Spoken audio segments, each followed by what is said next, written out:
Our votes will be taken via roll call this evening. As always, we start with open forum. I'll go to town staff. Joe, anything for open forum? Nothing, Mr. Chair. Jeff? No, Mr. Chair. Go to the board. Anybody on the board? Any items for open forum tonight? Oh, sure. Thank you. Nope. Bob? Nope. No, same here. So, okay. Then we can start with our public hearing items. The first item we have is PB 2224, site plan review at 73 Brookside Road. Yes. Good evening. Good evening. My name is Magid Mikhail. I'm the owner of the Widows Pizza. Yep. Okay, and the land. So,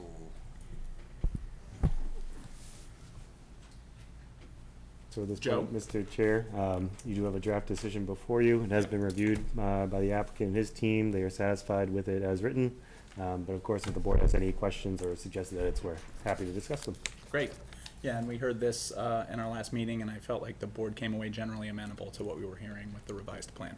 Yes, Jeff? There's also a request, as you'll see in the packet and the plans. They did make significant revisions to the plan, which has resulted in less than 1 acre of total land disturbance, so they no longer require the stormwater management permit.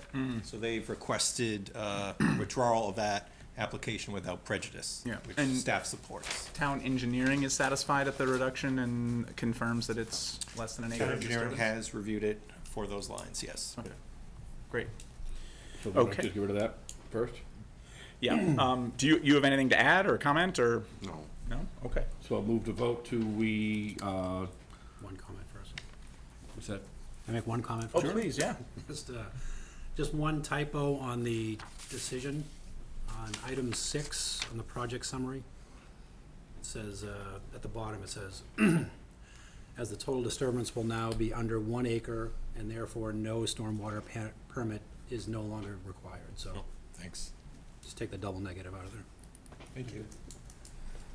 Okay, before we put the motion forward, so. So I was just gonna remove. Yes. So Yep. I move that we vote to grant the request to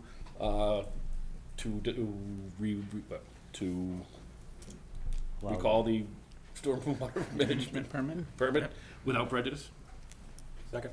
Okay, motion and a second to remove these. Accept those. Accept the Accept the withdrawal. Request withdrawal. withdrawal without Yeah, prejudice. of the stormwater management permit. There's a motion and a second. All those in favor say aye. Bob? Aye. Joni? Abstain. Abstain. Mike? Aye. Darren? Aye. And I say aye. Okay, so at this point, stormwater management permit has been accepted to be withdrawn. So at this point, we should probably go for some board discussion on the draft decision at this point. Yeah. Darren, do you want to kick us off on comments or thoughts? Yep, no, my only comment was the double negative, and that's, everything else looks fine to me. Okay, great. Mike? I have no other comments on the decision. Looks fine to me. Got it. Joni? Abstain. Okay. Bob? First and foremost, page 13 in our packet does not apply. That is just an extra page. I'm assuming people noticed that it was for 472 Groton Road. It was not for 73 Brookside. The only request I had was when I looked at this, I thought it would have been nice now that we've got a reduced building proposal, just indicate kind of where the building accesses were. It wasn't obvious. They didn't put, I could not see any doors. Don't have any rendering of the new reduced structure. But that's really my only request. Thank you.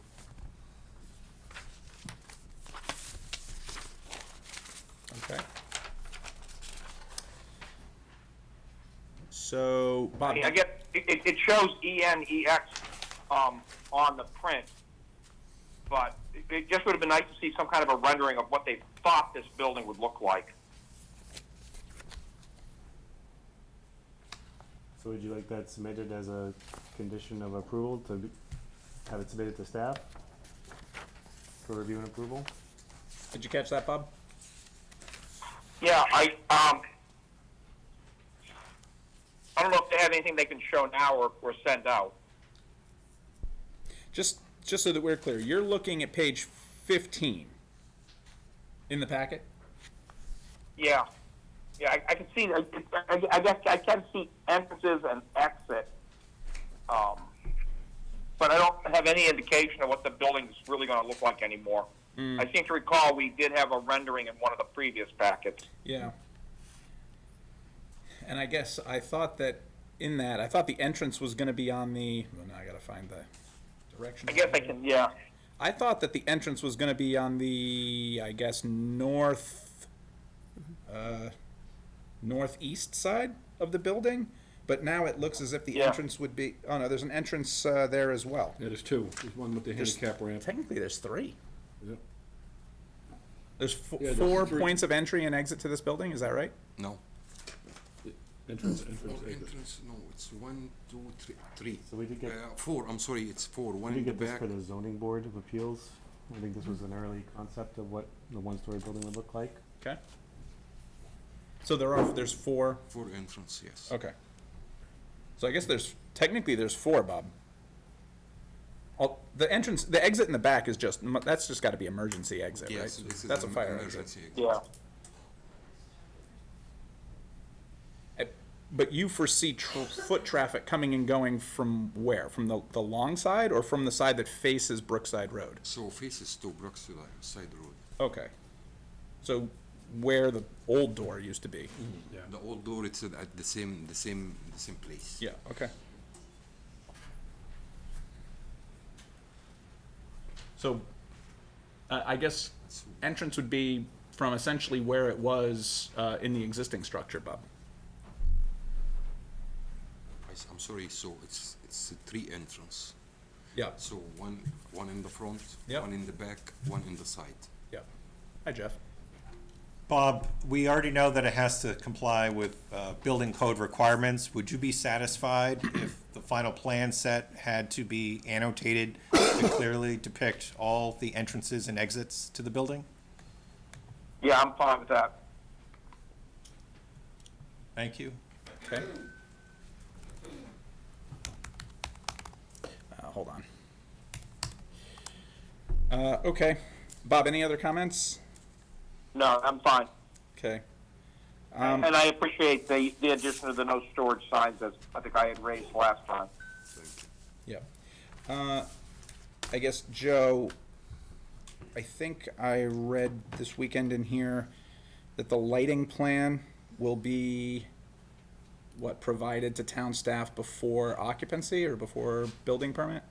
Before building permit, and yes, actually even before the decision is recorded, so that way the decision and the final plans are all recorded at the same time, so there's no confusion about an earlier plan set or anything Yeah. like that. Okay. I guess I have a request around that. So your intention is to reuse the lighting that's on the building now, right? Yes. Okay.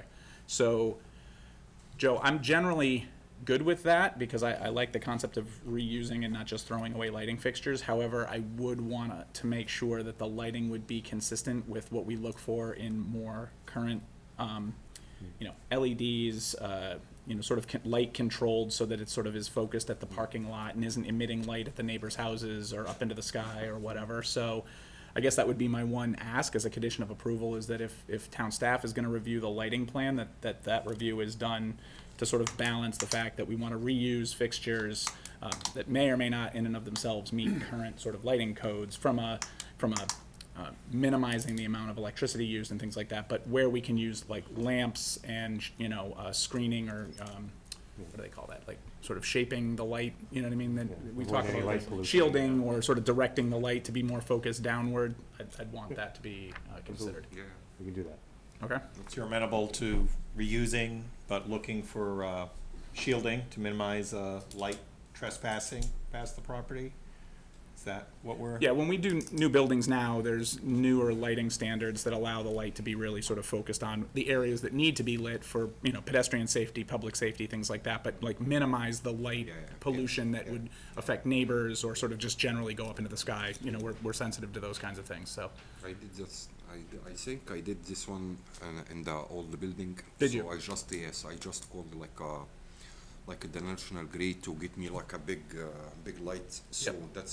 it was in the telephone pole in the Yep. street and facing to the parking lot. Yep. So it's not like annoying any of the The neighbors. the yeah. neighbors. Yeah. and light all the place, light the facing of the restaurant. So Yep. I think I gonna use this one. Yep. Plus like a small light around. The building. It's not like Yep. gonna be like too much light. Yeah. Yeah, yeah. Great, perfect. Okay, so that was my comment. Can I just ask a question? Just out of curiosity, we're sending copies of this to the planning boards of Acton, Carlisle, Chelmsford, Groton, and Tingsboro, is that correct? It says carbon copy, I just didn't know if that's standard practice. Yes, we're required to provide notices of our decision to the 6 abutting municipalities, their planning boards. Learn something every day. Okay, great. So if there's no more board comments, we're still in a public hearing. Is there anybody in the audience who'd care to comment on the site plan review decision for 73 Brookside Road? Okay. Still one comment. Yeah. Just, and one of the other orders of conditions is about the sign, so working with staff to get your, sign approval. I would just encourage you to do that before you plan the sign and get it designed and everything, just because the sign bylaw has changed since the original sign was there. So just make sure you work with staff to get that Okay. approved. Thanks. Good call, thanks. Okay. We had no public comments, so is there a motion to close the public hearing? So moved. Second. Motion and a second to close the public hearing on 73 Brookside Road. All those in favor say aye. Bob? Aye. Joni? Abstain. Mike? Aye. Darren? Aye. And I say aye. All right. Joe, remind me again. I guess it's just one draft decision, so that we can just do this all in one go. Yeah, just site plan review, because you've already acted on the Right. withdrawal for stormwater management. Yep. Okay. Is there a motion to approve the site plan review for PB 2224, 73 Brookside Road, inclusive of comments made this evening? So moved. Second. Motion and a second to approve PB 2224. All those in favor say aye. Bob? Aye. Joni? Abstain. Mike? Aye. Darren? Aye. And I say aye. Thank you. Good luck. Thank you so much. Thanks. Thank you. Okay. We move forward with our public hearing items. We are now on PB 2310, definitive subdivision plan for 81 Nutting Road, tentatively to be called Ollie Way. And to waive the reading of the public notice. Motion and a second to waive the reading of the public hearing notice. All those in favor say aye. Bob? Aye. Joni? Aye. Mike? Aye. Darren? Aye. And I say aye. Motion to open the public hearing. Second. Motion and a second to open PB 2312. All those in favor say aye. Bob? Aye. Joni? Aye. Mike? Aye. Darren? Aye. And I say aye. Good evening. Good evening. Hi, for the record, Doug Lees from Land Engineering and Environmental Services, here representing the Butlers on their application for definitive subdivision at their existing property on Nutting Road. Unfortunately, the Butlers are taking care of a family situation, so they weren't able to be here tonight. Okay. They were here for the preliminary meeting. I know some of the board members were here. I'm not. Yep. So we did do a preliminary subdivision submittal, and the planning board voted to approve that in November. For refresh everybody, it's a existing single-family home on 3.27 acres off Nutting Road. What's it called? I can't remember the name. Wendell Place is on the property abutting to the, I guess that's the northwest. And there's another single-family home, or existing single-family home abutting on the left-hand side, number 85, Nutting Road. So the applicant is proposing to put in a private road and build a second house out back. They want to build a home for one of their kids to live in, move back from Montana, I believe. That's where they are now, actually. Okay. So they're hoping to get in a private road to put a second home in the back to bring one of their kids back. They've lived in the home since it was built, so they've been in town for 40 years. We came here for the preliminary subdivision. It's essentially the same layout. We had to tweak the road a little bit because we were in some setback violations with where we had the road sitting originally to the existing deck and the porch on the back of the existing house. So we just pushed it back a little bit to meet the setbacks. The road is laid out so that both of the existing houses now will meet the setbacks. We discussed a general overview of it it goes up pretty steep. The road there's an existing gravel driveway, be replaced with a paved road, 18 feet wide. We're proposing a T hammerhead on the end. There's 2 catch basins down by the entranceway, down by Nutting Road to collect the runoff coming down the driveway, and an infiltration pond, right on the right-hand side of the road. There's a big hill there now, so it's a lot of grading to get the infiltration pond in. He believes that's a lot of fill from when the house was built originally. It's the material is piled there, and now there's trees growing on it, but it's there now, so it is what it is. The Keys Brook is across the street, so we do have wetlands associated with Keys Brook and Riverfront. There's also a little wetland area to the left of the driveway coming in on the same side of the road. There's a culvert that passes under the road. So we will be filing with conservation. Plan is to file on Wednesday for a notice of intent. It's all prep, but I always file with planning board first, because then I give the plans to environmental people and they work on the notice of intent, so. Yep. They like to be last anyways, I think. See if you guys want any more major changes before we move on. So, up at the top of the T intersection, there's another pond, Pond 2.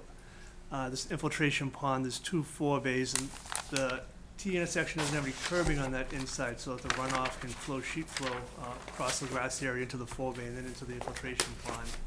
To try to make sure that the sediment stays out of the pond and we get infiltration.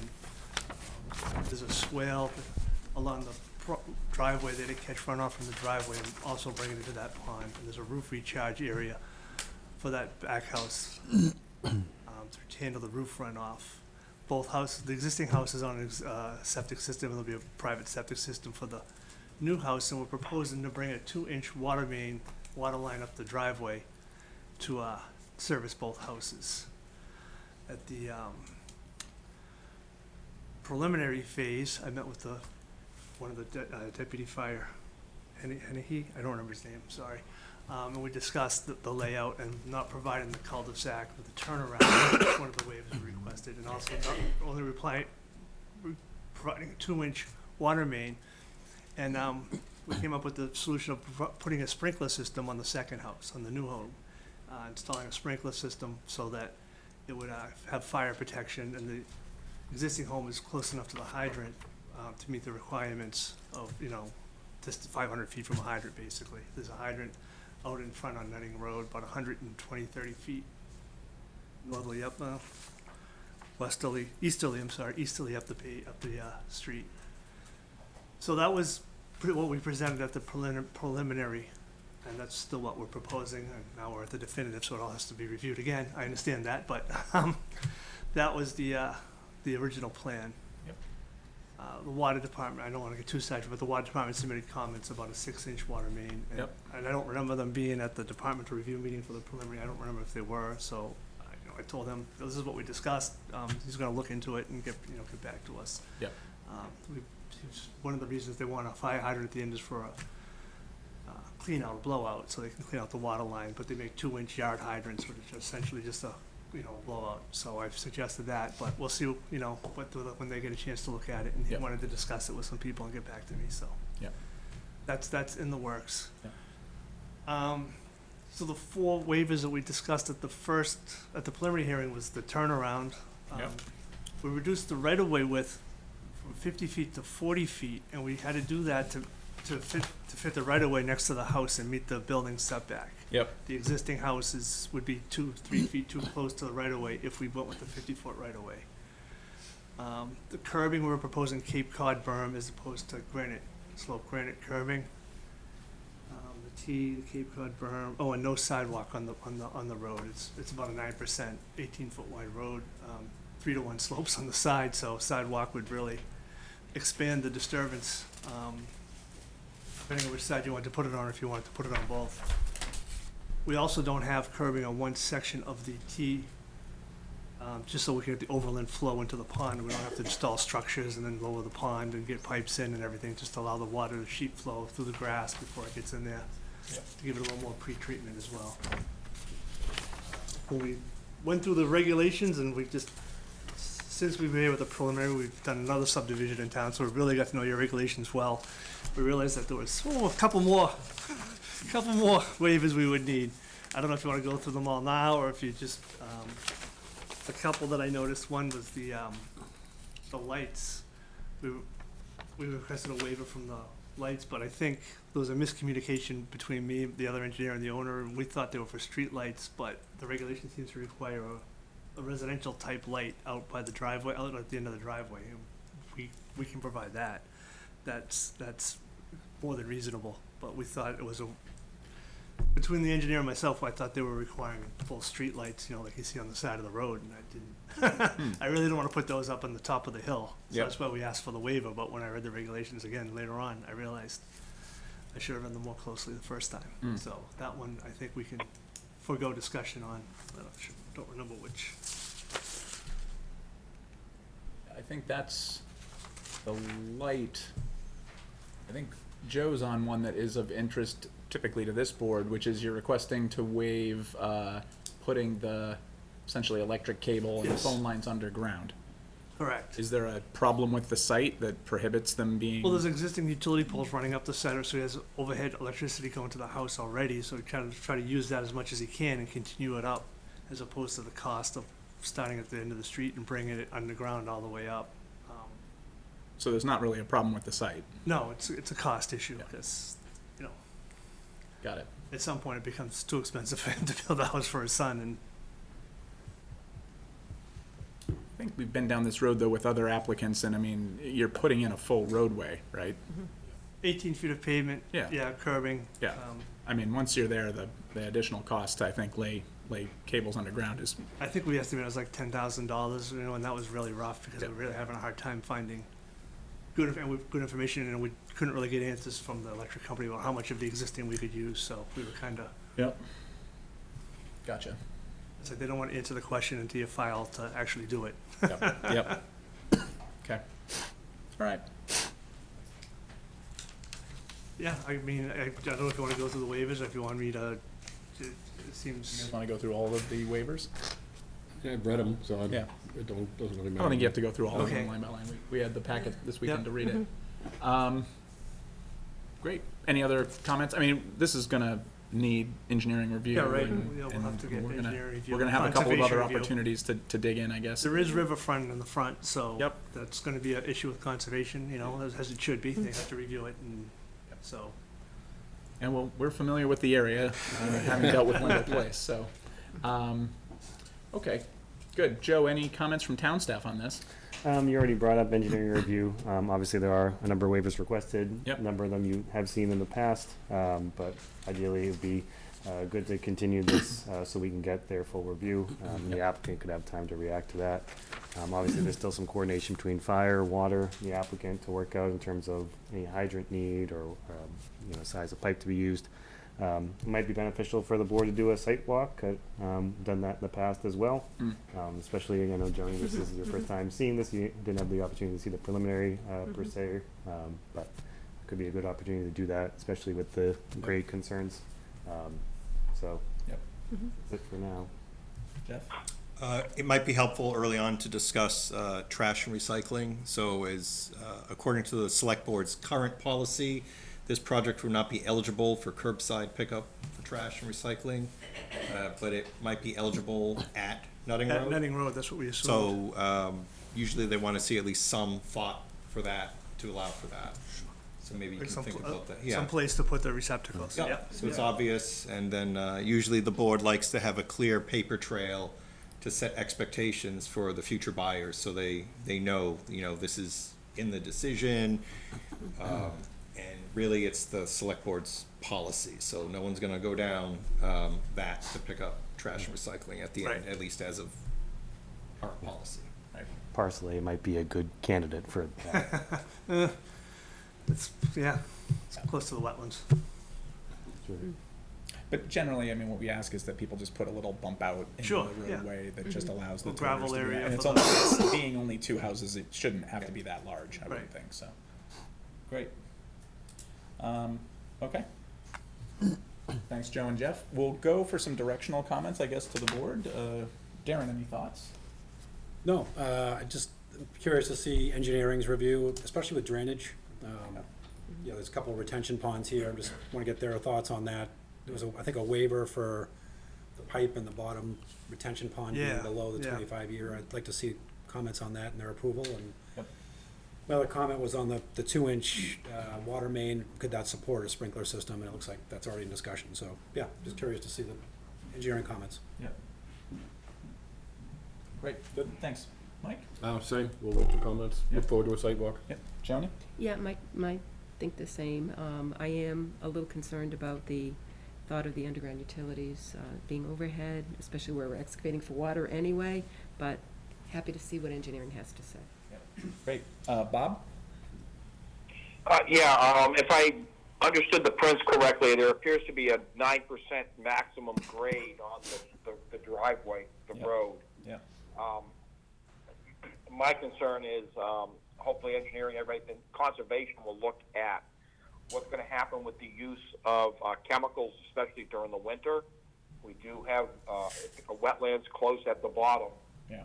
So, that's my concern, is how they're going to deal with that grade, and how we make sure that we don't have any leaching of those chemicals into those wetlands. Yeah.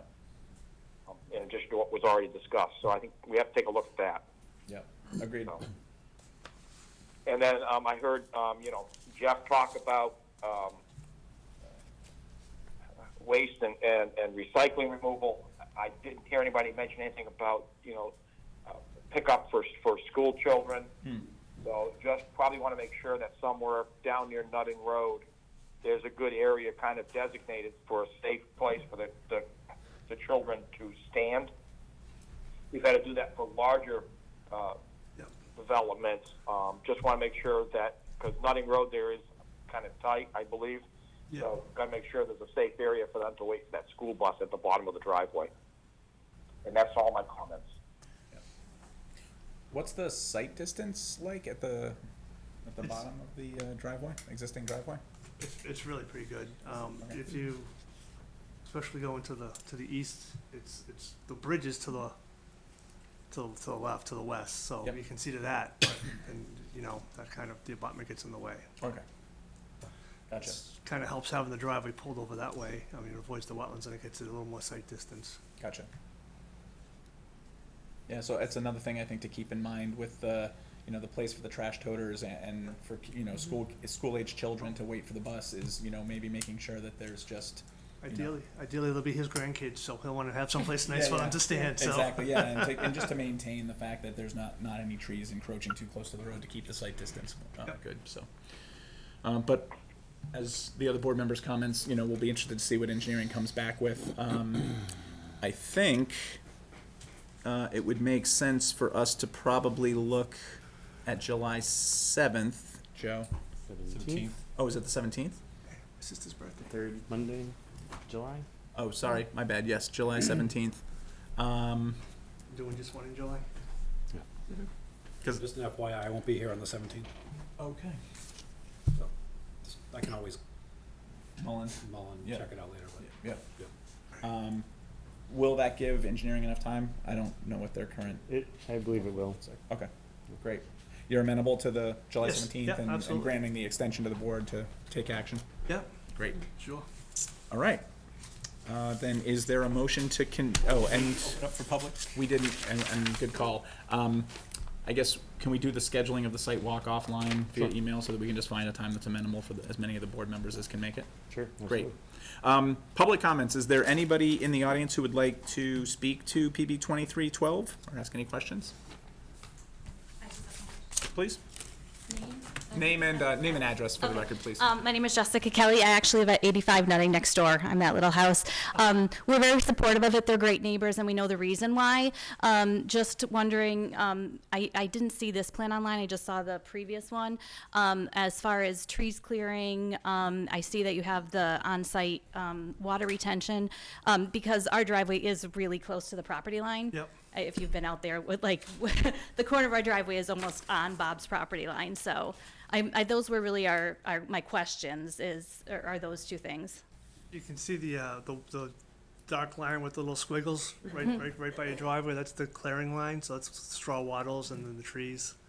So they come right down by your driveway, basically, for the pond. We could probably pull that up a little bit away from your driveway, closer to the pond, maybe to add a few, we asked for a waiver from locating the trees, so I don't know if that's something the board is gonna be looking for, then it's something we probably do sooner than later. We can decide that at the site walk though, I guess. You can point that out when we're at the sidewalk, right? Yeah. We Yeah. should- Seems like we'll be able to see your driveway from the property yes, line. yeah. so- Oh, yeah, Yeah. yeah. So, we can definitely look at that area and see if there are some trees in particular that are large or like, Save 'em or, yeah. you know, that camouflage well, and we can, you know, talk with the applicant about preserving those. Okay, I appreciate it. Yeah, Like sure. I said, we're supportive of Bob, just, you Yeah. know, those couple, we're new, we moved in on August, and Okay. so we're just kind of trying to see what's going on. Yeah. Got it. Okay, thank Great. you. Yeah, thank you. My name's on the plans, if you have any questions, you can call me. Thanks. Any other comments on PB 2312? Okay. Seeing none, is there a motion to continue PB 2312 to the July 17th meeting here in Meeting Room 201 at 7 PM? So moved. Second. Motion and a second to continue PB 2312 to July 17th meeting. All those in favor say aye. Bob? Aye. Joni? Aye. Mike? Aye. Darren? Aye. And I say aye. Thank you very much. See Have a great night. you in a little over a month. He's not here for me.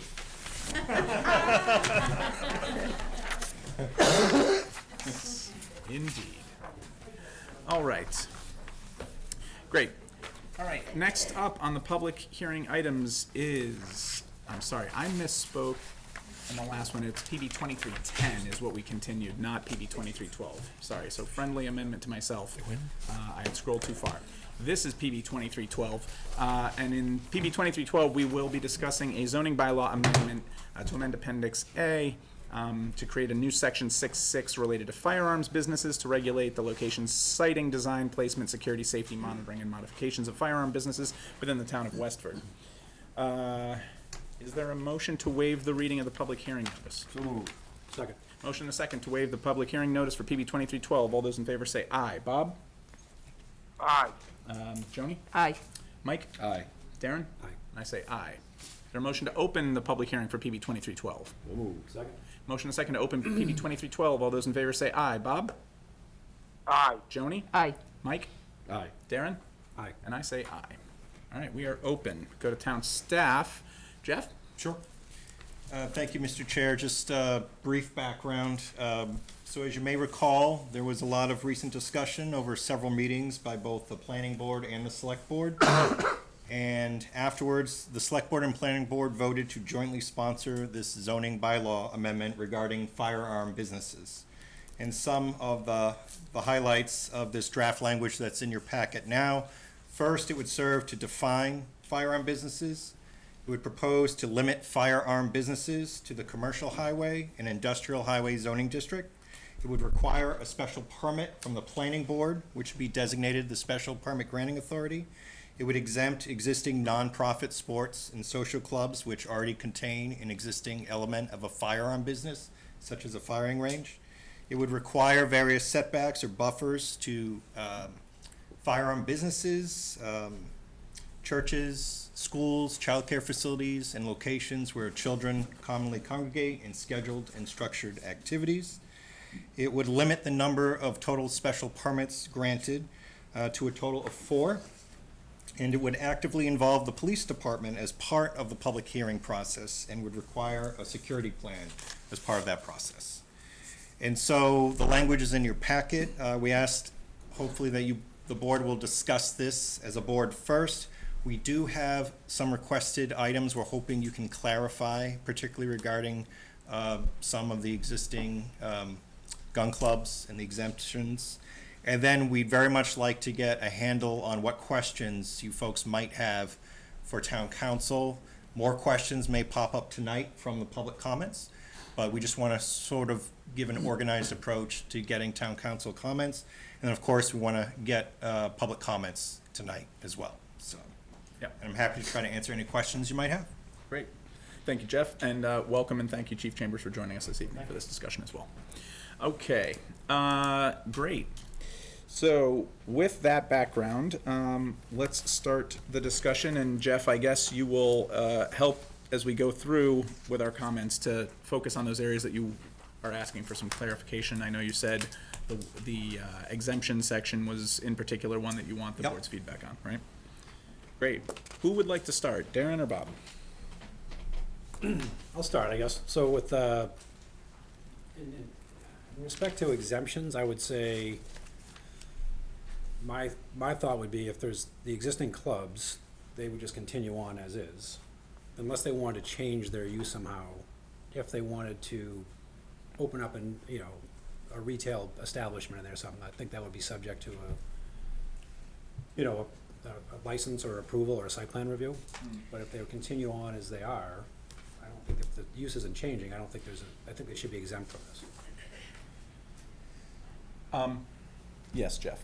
Sorry. So if there is, hypothetically, that might be considered a pre-existing non-conforming use. There is a mechanism in 40A zoning which could allow for a change or expansion of a pre-existing non-conforming use with benefit of a special permit from the Zoning Board of Appeals. That in itself would subsequently trigger site plan review by the planning board according to our zoning bylaw. So I may not have been asking this correctly. We're just trying to get a sense of the board's intention. It sounds so far like everyone is supportive of protecting those two facilities. But what happens, say they have an existing firing range, say they want to expand the firing range, or say they want to add gunsmithing. Right now, it seems likely that could fall under expansion of a pre-existing non-conforming use. Yep. And maybe you're fine with that usual approach, or maybe you want to do something different or special. We're just trying to get a handle on how you'd like to approach it before we seek input from town council. Yeah. So can we play that scenario out? Let's say that one of the current sporting clubs wanted to offer gunsmithing. I guess if we were to put them through the process of the zoning bylaw amendment that we're considering, assuming that it passes at town meeting in October, wouldn't we run into a problem anyway in that they would be potentially in a district that's not zoned per the revised bylaw? So wouldn't we reach a sticking point of how do we consider this when it's not even in a district that is permitted? Potentially, except for that mechanism of expanding a Yeah. pre-existing non-conforming use. Yeah. Yes, Yeah. you're right. Both of them, I believe, are in residential districts. Right. I wonder, should firing range even be included in this? I mean, I see gunsmithing and the sale of ammunition, sale of firearms, accessories. Is it significantly different enough that it should be segregated out, is not part of this bylaw? And I'm just throwing this out here. You know, the existing ones are clubs that are in town that, I don't know.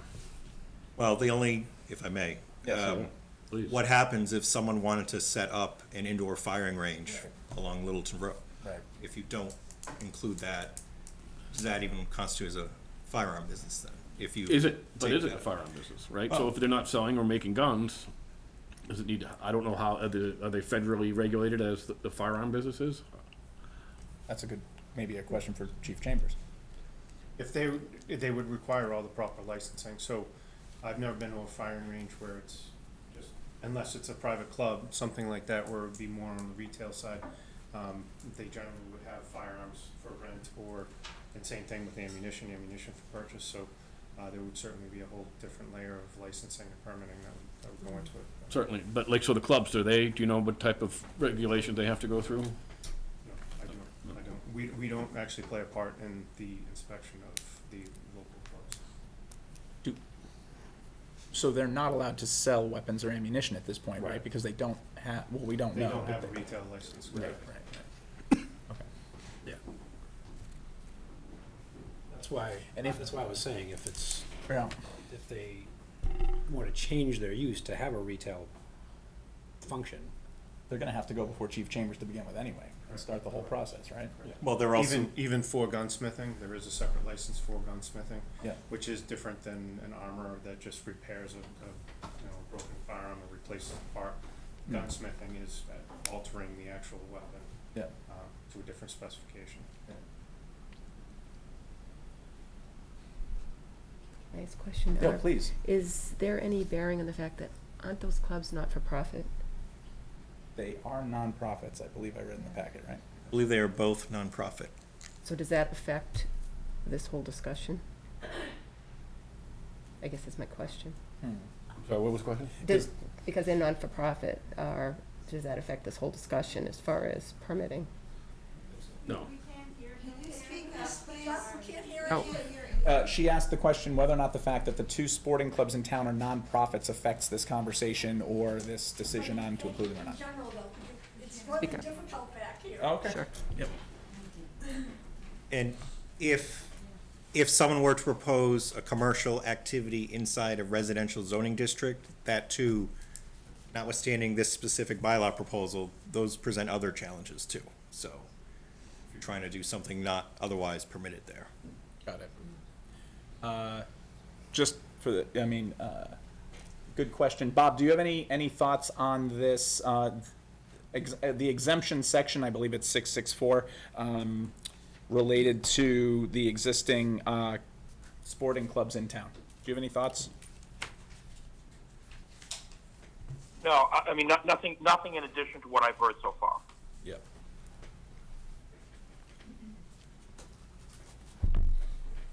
I mean, I think I sort of agree with where you were going, Darren, which is if we're exempting the existing businesses, then exempt them from the process, and if they want to request a change in their use, that should go through the process that would apply to a business that was founded prior to the creation of this bylaw amendment. That would be, I would say we're exempting the businesses that are there, therefore they follow the process that would have existed at the time that they were essentially set up. So I guess they would have to go before the zoning board of appeals for a pre-existing non-conforming change in use. They would also have to go before Chief Chambers to go through all of the federal permitting that would go with that change in use. That's my understanding, but that's something that we will, hearing this, we will confirm that with town council. Okay. So I think, in my opinion, the rub is that we've lumped in firing range with all these other ones that require federal licenses. I mean, I don't know for sure, but I don't think you need a license to have a firing range beyond what we're requiring. So, in my opinion, they'd be starting fresh if we didn't have firing range in here. Yeah.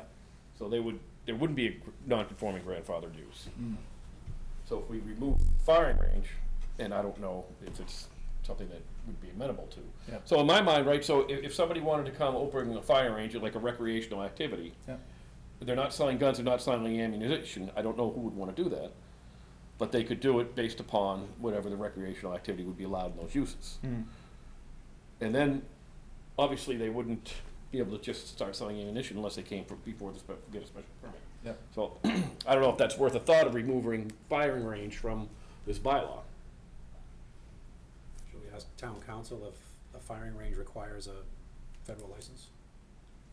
I mean, that may take this question out of everything. How about we just explore the firing range element with town council Yes, and I the would pros agree. and cons? Yeah. I guess one other question I have here, then, on this is, what if we also were to put a statement in here, something to the effect that it wasn't intended to apply to facilities existing as of, and let's pick today's date, 5 June 2023. I guess that would eliminate any possibility of someone trying to come in and circumvent these controls by establishing a not-for-profit sports. I think what we're really trying to do here is protect or exempt just the existing use facilities. Yeah. I don't know that you could just open a non-for-profit if you're gonna sell or manufacture or gunsmith, you're gonna need to go through, it doesn't matter if you're for-profit or not. If you're gonna perform these activities. Yeah, I think that's correct, yeah. That's right. So, Both of the clubs in town are private, right? right. So you have to, so I don't know if this is it's a non-profit question, but I'm sort of on the track that you were on, which is, since you must be a member to go into those, I mean, if they were gonna change their use to retail sales to the general public, how would that even work? Because they're not really open to the Well, general even if they public, had right? retail sales to their members, they Okay, would yeah. have to go. Yeah, they would still have to, yeah. And they'd have to be federally licensed. Yeah. Okay. So you have some direction on 664, sounds like. Clear as Yes. mud. No, believe it or not, we got some information there. Is there another section in particular, Jeff, that we should focus on because you definitely want feedback? Or can we just let the discussion kind of flow naturally? I think naturally is a good way, and I think with public comment, you may come back to questions for council. Sure. Darren, do you have other Nope. areas? No? Nope. Mike? For 664 or just in general? Just in general. I am a little concerned with 665C, leaving it up to the board to determine the children criteria. Yep.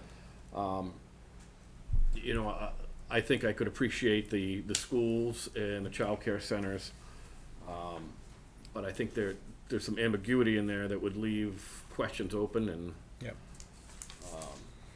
things that could change after permitting. Yeah.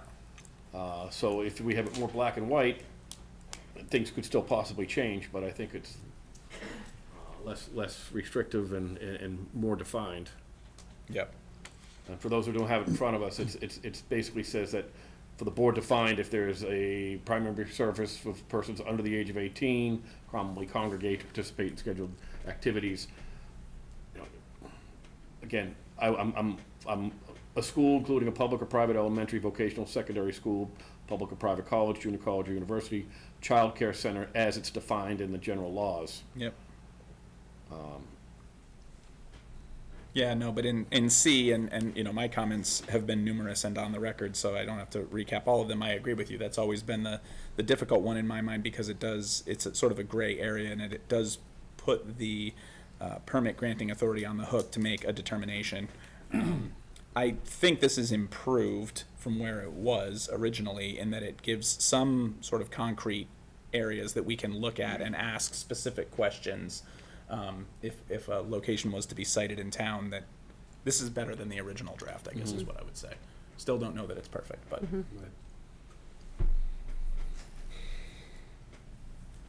Other thoughts?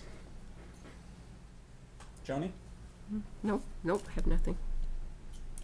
Yes, Jeff. Just a quick comment. I know you made a statement that it was on the record that you discussed previously, but this public hearing process is its own standalone process. Yep. So things that were said at prior meetings are not necessarily part of this public record for this hearing. So. Okay, sure. And I'll let my comments in this hearing stand for how I feel about section Perfectly 6651C. Bob, do you have any general comments about any of the sections of the zoning bylaw that you'd like to share? I guess I think it was in the staff comments. I appreciate the ability for us to leverage what's happening with, I guess, review of surrounding towns, town meeting results. Yeah. And my question would be to staff, you know, how long can we keep this particular hearing open? Are we able to keep this open past publishing the warrant? Because I guess I'm a little concerned about when we might start getting back results from the state attorney general's review of the surrounding towns' bylaws, given that it's a 90-day plus whenever they filed it. I don't know. Do we know any status of when we might expect guidance from those other bylaw reviews? Yeah, Jeff. So for Littleton and Acton, we've heard that Littleton has received their Attorney General review. While it's approved, I think there are some comments. I didn't see it published yet online, but we're going to look into that. Acton's, which was much more recent, we expect that their 90 days will be up around August. And it is certainly legal and proper to keep your hearing open till then. It doesn't mean you have to continue the hearing to every planning board meeting between now and then, but there's certainly some advantage to getting Attorney General comments before you close your hearing and finalize the language. That at least is what makes its way initially to town meeting. Yep. Thank you. Town meeting will be October 16th, Jeff? Yes, that's the scheduled special town meeting. So would you want us to wrap this by September 18th or October 2nd? Ideally, it'd be great to have plenty of time to get everything out there, the planning board report, get it available to the public as early as possible. But I do think we do want to at least have benefit of Acton's AG review. Yep. And there's still plenty of time to do that and close it in September unless there has to be radical changes. Yep. Okay. Great. And I have one more. So I know that there, that we limit the amount of permits, and this proposes 4. My thoughts on this have been previously, and it still are, that this is gonna be limited. If we limit where they can be, and we limit the distance between them, I think market and geography are gonna self-limit the amount of permits that are able to be granted. Obviously, I don't know if 4's too much, too many, too little, I don't know, but I think it's gonna regulate itself, in my opinion. So, All right. Good. Can I add something to that too? Based on the number, if we're, depending on what town council comes back with on the existing clubs, if they have to go after a permit in order to do something or add to expand their businesses, that could affect this number too. So, something we just need to kind of think about. Yeah. Not something for town council, but Jeff, it would be great, because I don't know. They were both here when I moved to town in the early 2000s. How long have those clubs been in existence? Because it feels like for some time. There might be some public comments tonight that can speak to that. Okay. My sense is one of them may even predate zoning. Yes. I don't know. Okay. So that may come out. If not, we can research that prior to the next meeting. Yeah, I mean, my question is, if they've existed for quite a long time and have not at this point requested to change their use, how likely is that to happen, right? So, but just like, I think, Mike, I tend to agree with the market's gonna regulate it because the zoning bylaws went into effect in 1955, and through the course of previous meetings, not this public hearing, what I came to learn is, I think there was a gentleman named Chuck who operated a facility out of his home on Route 40. There may or may not have been a location in the Nabnasset area, but no one seems to know if that actually ever existed. And then at some time in the midst of time, you could get ammunition at McKay Hardware. So I think if this community was one that had enough support to have a business of that kind, it may have moved in prior to the creation of this zoning bylaw. But with that said, Bob, any further comments? Or are you good? Yes, I'm good, thank you. Joni? No, nothing You else. good? Mike? nope, I'm good. Darren? Nope. Great. Then we will go to the public for comments. Process is you step up, you state your name and address for the record. Everybody's going to have, the crowd's not too large. We can go 3 minutes apiece. Please try to, focus your comments on the language that's in the bylaw in front of us, because that would be the most productive for the board. Please step up, state your name and address, and away we go. Good evening. Good evening. Thank you, Mr. Chair. Arnold Price, Oak Hill Road. So I am a member of Stony Brook, so I'm on that side of the fence, if you will.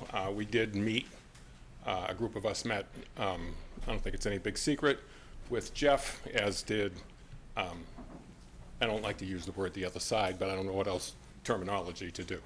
The opponents, I guess.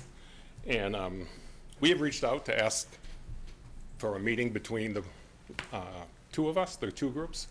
The other side has politely declined at this time. Hopefully, maybe that meeting can come to fruition at some point. We welcome that.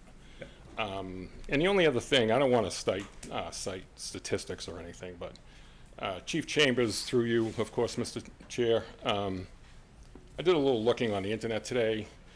I saw the 2022 amount of firearms dealers in Massachusetts. I could only go to January 2022. I couldn't find 23. Am I far off thinking it's 326, Chief? I would say that's pretty accurate. Okay. The last numbers that we had. So 326, take away the 80, that's crazy over in Littleton, I agree. Yep.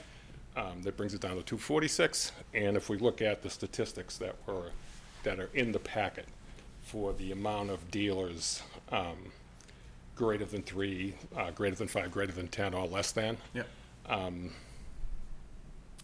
There's not a whole lot, and the 246, so some of the towns that don't have any, I'm assuming that people didn't apply. Not because they were refused, but potentially they didn't apply. Yeah. So, and that's all I have. Thank you. Thank you.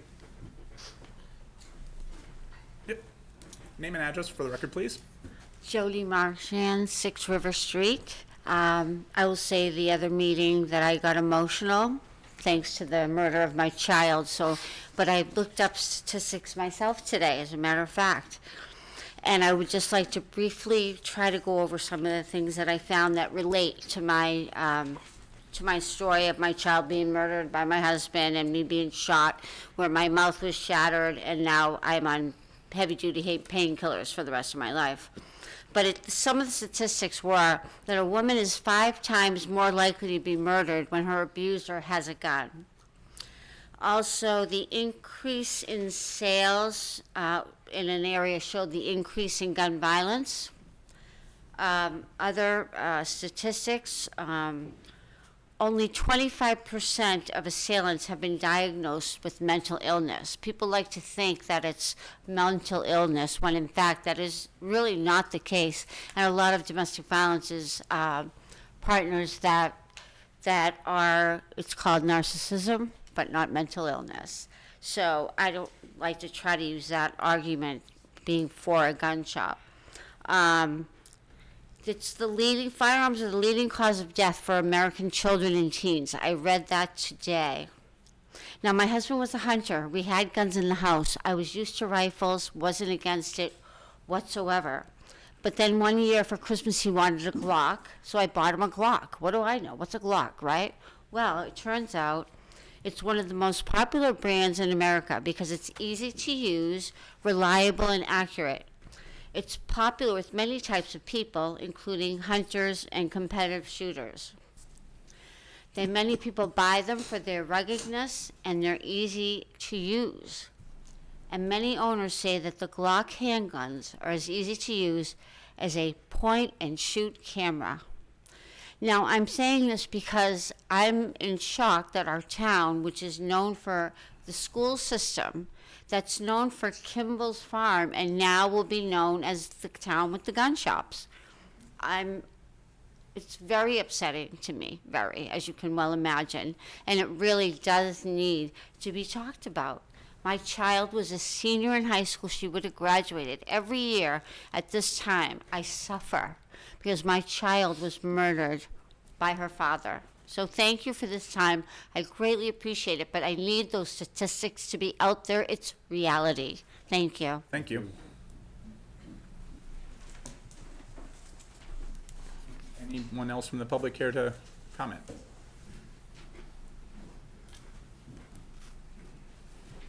Hello. Good evening. Barry Rosenberg, 10 Groton Road. Good evening. I would prefer that there would be one more permit. There's one existing already, which would limit it to 2. 1 out of 8 people in Westford own a gun. 8 out of 8 people eat. We have 2 supermarkets and 5 convenience stores in Westford. I don't know why we need to have a total of 5 retail firearm stores. I'd also like to point out that it changes many things when you have that many. I understand this is a matter of permits, and it doesn't necessarily mean that there'll be 5 firearm stores. But once you have set up the permission, if anyone objects, it's a lost battle. So you are setting up conflict should that happen. And it is a message to kids that guns are normal to have. As many people who want them may have them. Changes the profile of a town.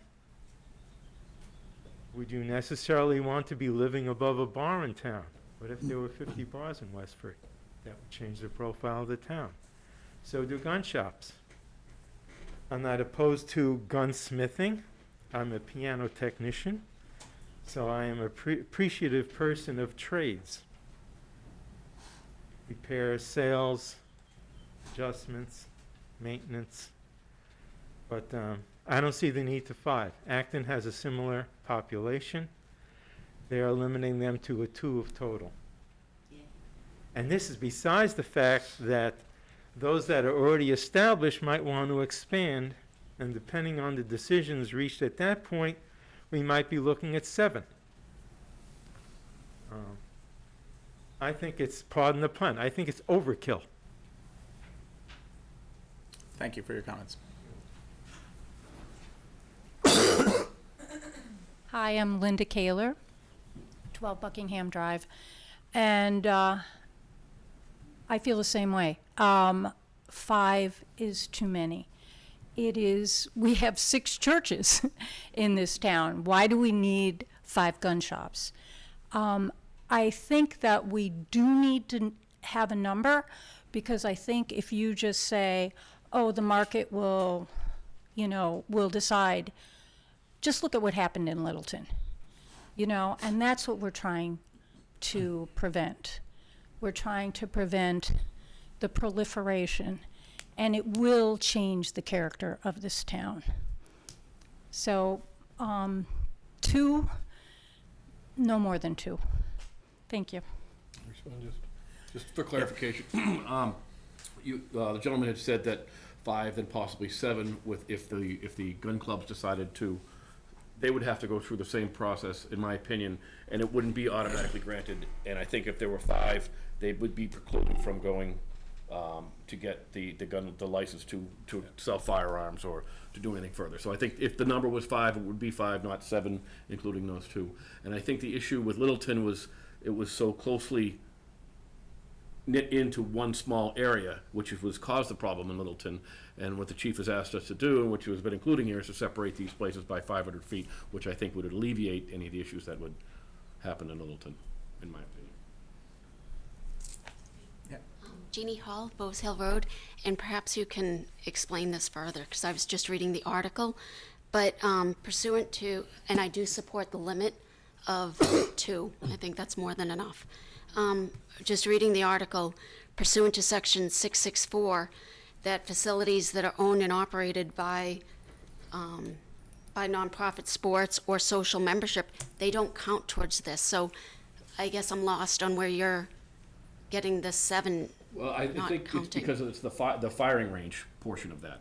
But those clubs are exempt from this count, and that's my As a firing issue. range, so they're not gonna sell any firearms, or they're not gonna sell ammunition. So I guess, correct, they would be exempt from this because they are an acting firing range, but So they're just simply allowed to operate, that's it? They just operate as a firing range. Okay.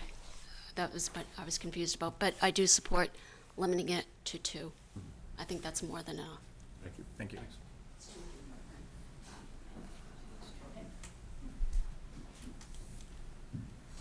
Maria Miller, 14 Hutchins Way. I think I was thinking along similar lines of some of the other comments here, and started doing some searches for other businesses that are available here in Westford. There are 2 full-service grocery stores. There are 2 drugstores where someone can fill a prescription. When there are 0 Walmarts. There are 0 drive-throughs. There are 0 stores where you can purchase cannabis legally. This town has a history of limiting commercial development and of making choices in terms of what the community is comfortable with. I would very much encourage this board to take into account the fact that the community is voicing their opinions that they are not comfortable with this business. We have an unfortunate history of domestic violence in this town, and I applaud you for speaking. I would also encourage this board to keep this public hearing open until we have the additional information about Acton. Acton is a similar sized community with a much broader range of commercial offerings, and they are limiting to 2. There's no indication at this point that the AG's office will deny that. There's no indication that Acton has done something reckless or irresponsible by limiting to 2. I'm not sure why Westford would need double the number of what Acton has put forth with limiting it to 2. The last comment I'll make along those lines is I would, generally speaking, say half the population of Westford is female.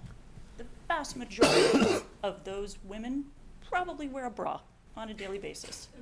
The number of places I could purchase a bra in town is probably 1. Does anybody know of another? I can think of 1 off the top of my head.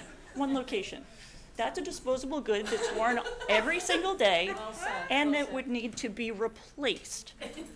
Guns are not a disposable good. They last for a very long period of time. And I'm not sure why Westford as a community would need to have more options to purchase a gun than a bra. Well said.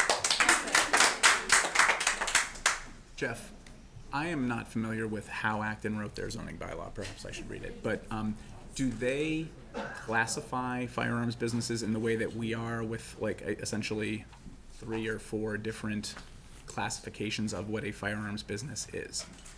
Because, so, and for everybody's benefit, I guess, you know, when you see a number which is 4, that is truly a maximum, and everybody should keep in mind this is a special permit that would have to be granted via a majority vote by this board.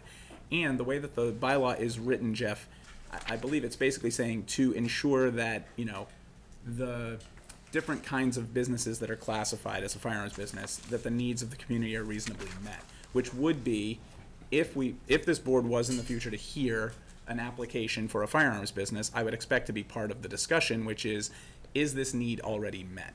So if there was, let's draw a hypothetical situation. A firearms business opens, it gets approved, they sell firearms and they sell ammunition. They go through the process, Chief Chambers' team has a security plan, it's copacetic.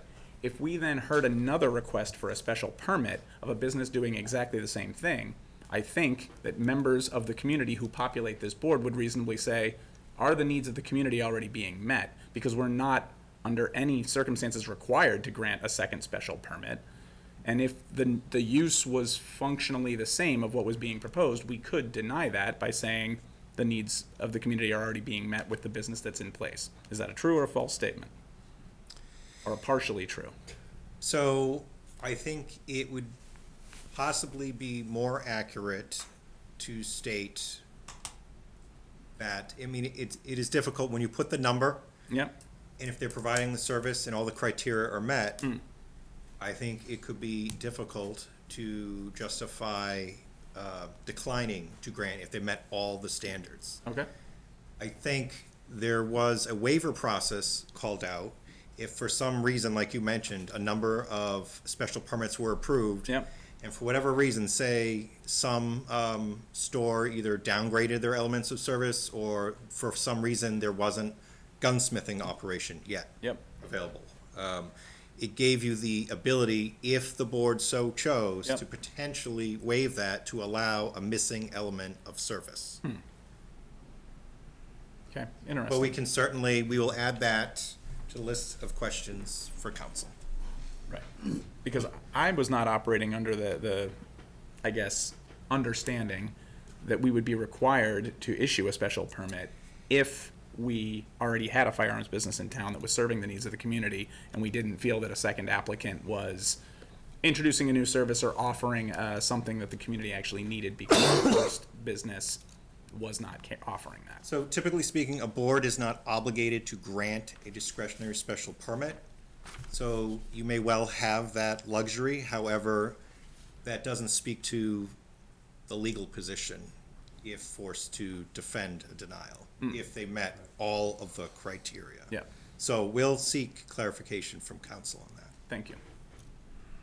Diane Wood, 122 Depot. Couple of comments. One is regarding communication. As you could tell from the limited number of people in this room, right now we really need, at the town level and at the planning board level, a lot more communication on this. Somebody really would have to go out of their way to hunt and peck to find on the left-hand corner of the planning board page where the meeting was, what was happening with it. There's a lot going on. And I know legally you're going to say that's all, that I've been told this already. Legally, all you have to do is post it. That's all. But you're not serving the whole interest of the community. And I do ask that you serve the whole interests, all of the interests of the community. Because obviously, you know, people have lives and there's a lot going on. And at minimum, we could communicate it from the town level. If this is actually being co-sponsored by select board and the planning board, there really needs to be a concerted effort to get the word out. I know there'll be more of these, but I'd just like to throw that out. And I threw it out before, but didn't see any improvement in the communication regarding that. Okay. Okay, so, duly noted. The second thing is, I'm not going to jump on board with where I can buy a bra in town. However, I will add to the fact that we banned marijuana shops. So we're going to allow multiple gun stores, firearm stores in town, but we banned marijuana shops. That doesn't jive with me. I don't understand. Marijuana shops, stores are much less of a risk to the general community, yet here we go on the number of stores we have. And waiting for the Acton response from the AG's office is critical. Yep. And I think hopefully everybody agrees with that. I did speak to MMA, Mass Municipal Association, earlier today, just regarding the topic in general, asking about tendencies one way or another. They didn't obviously have an answer exactly, but they did say that regarding marijuana stores in particular, they did allow and approve a number limit to those proposals that came through for something like that. If that's a precedent, it could be. They didn't throw up red flags and say no, no, no, no. Unfortunately, right now, I think Acton is the only community that has put in a number count, regarding the number, at least what I could find. Wellesley approved theirs, but they didn't have a number count. AG approved, Wellesley's bylaw, but they didn't have a number count. So communication, please wait until the AG's and embed that in your thinking. Listen to the community and holistically get the word out is my message. Thank you. Thank you. Dylan, if I could comment on the number. Yeah. There's three types of licenses, and this was part of our discussion about the number. Was you could be a gunsmith, that's a license. You could be a license to sell arms, that's another license. It could be a license to sell ammunition, that's three. So there could be three different people with three different businesses, none of which are overlapping. Right. So we consider that as part of our number. Agreed. When we figure out this. I number. agree. That's yep. But that doesn't sound like. No, Yeah. And I think people also need to remember that Littleton was an anomaly, Yeah. right? And Oh, yeah. the shop they had over there, Chief, if I'm wrong, please correct me, but basically you could rent a cubicle and have your license. And it wasn't necessarily for retail sales, but if you have this license, you need to have a commercial building or a commercial address. So where we're requiring them to be 500 feet apart and they're gonna have to set up shop, it's not gonna be economically feasible for these people to rent the cubicle as they were before. Correct. That's the thought behind the separation. So I think with or without a limitation, it's gonna be market-driven, and we're not gonna be this super friendly place to come and rent a cube to build your silencer. Yep. Whereas Littleton was, it's going to be, okay, is there enough people of the 1,800 licensed gun carriers in town to support a gun shop? Yeah. Jeff, while you're following up with town council, then on the topic of the number and relating that back to the two existing sporting clubs, would there be a way to structure the number where if the number was reduced from 4, we could have some accommodation if the existing sporting clubs were to choose in the future to expand or otherwise modify their business? In other words, could that be set as another reason where the special permit granting authority could consider, an additional license for that? So we will certainly check with council. It's very possible that that number, you might not even be the special permit granting authority for that. If they fall under the guise of a pre-existing non-conforming use that they seek to expand, it may or may not. Well, but mentally I'm going down the road Mike was on, which is, well, what if we take firing ranges out of the list of firearms businesses? Mm-hmm. And what if the clubs in town were therefore not exempt from this? Then if they were to expand their operation to include gunsmithing or arms or sale of ammunition, then it would be governed under this, and the special permit granting authority could consider granting a license as opposed to them having to go down a different path for that. Is my point. We will vet that with council, but just answer one question for me while we do that is, what happens if someone wants to set up a commercial firing range? What does that get categorized as? only, I don't think the business model is there to support that unless they were also transacting either the sale of arms or ammunition. Having a big concrete structure, I mean, really, Right. charge Yeah, $10. I don't, yeah, But it's a good point, and yeah. to me, it's, you know, it would be the same as you going to one of the nonprofit clubs. And we're not regulating now, they've never been regulated. I don't think there's ever been an issue with them. Yeah, I mean, I guess I would say outside of the context of a sportsman's club, a nonprofit sportsman's club, does any business exist that solely is a firing range where people come in, pay a fee to? You know, they rent the guns, they buy the ammo. But renting guns and ammo, isn't that? I would imagine that would fall under retail, and Yeah. if they're going Right. to sell ammunition. So, if I'm sorry to interrupt. No, please. I think one of the things that was just said brings up a little bit of concern with limiting the number of permits. If you know, where you had mentioned gunsmithing, ammunition, and the actual retail, I don't believe that falls under what you can control. As the local licensing authority, that would come under me, and that is under state guidelines, under Mass General Law, Chapter 140, I believe it's Section 123, is all the different things that dealers would have to adhere to. So I think that would have to be a question for for town council, if we can even limit the number of permits, unless it's only for the retail side of it, without being able to specify which one of those three it is. Because the state waives fees if you allow them to be, if you issue the retail license, you can also issue an ammunition license. And then the gunsmithing is separate.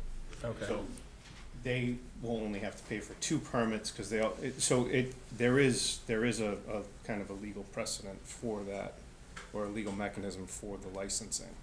So I want to be a little careful of that. Yeah, so Okay. council did review almost the exact same version of this draft. I think those licenses and permits are different than the special permits that the planning board create. But I wanted to bring it up only because I think that it was mentioned 3 of our use permits could be addressed with a gunsmith, an ammunition, and a retail.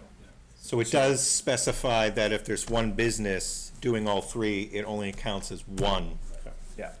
Yes. business, Okay. one firearm business. Right. Just has multiple elements of service. Right. Okay, we'll go back for, Well, thank you. back to, yeah, please.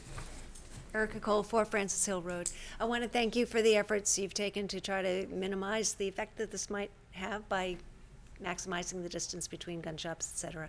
I do want to express my concern, seconding many of the things that have been said here. I also want to point out that if we can't see the future, if this were to make it so that we had more gun shops in town than neighboring communities, and we actually brought people in to our gun shops, I personally would feel more fearful living in Westford, and that could be something that people would consider if they're deciding to move to town or not. We don't know what the repercussions of having such a bylaw would be, and I just wanted to bring that up.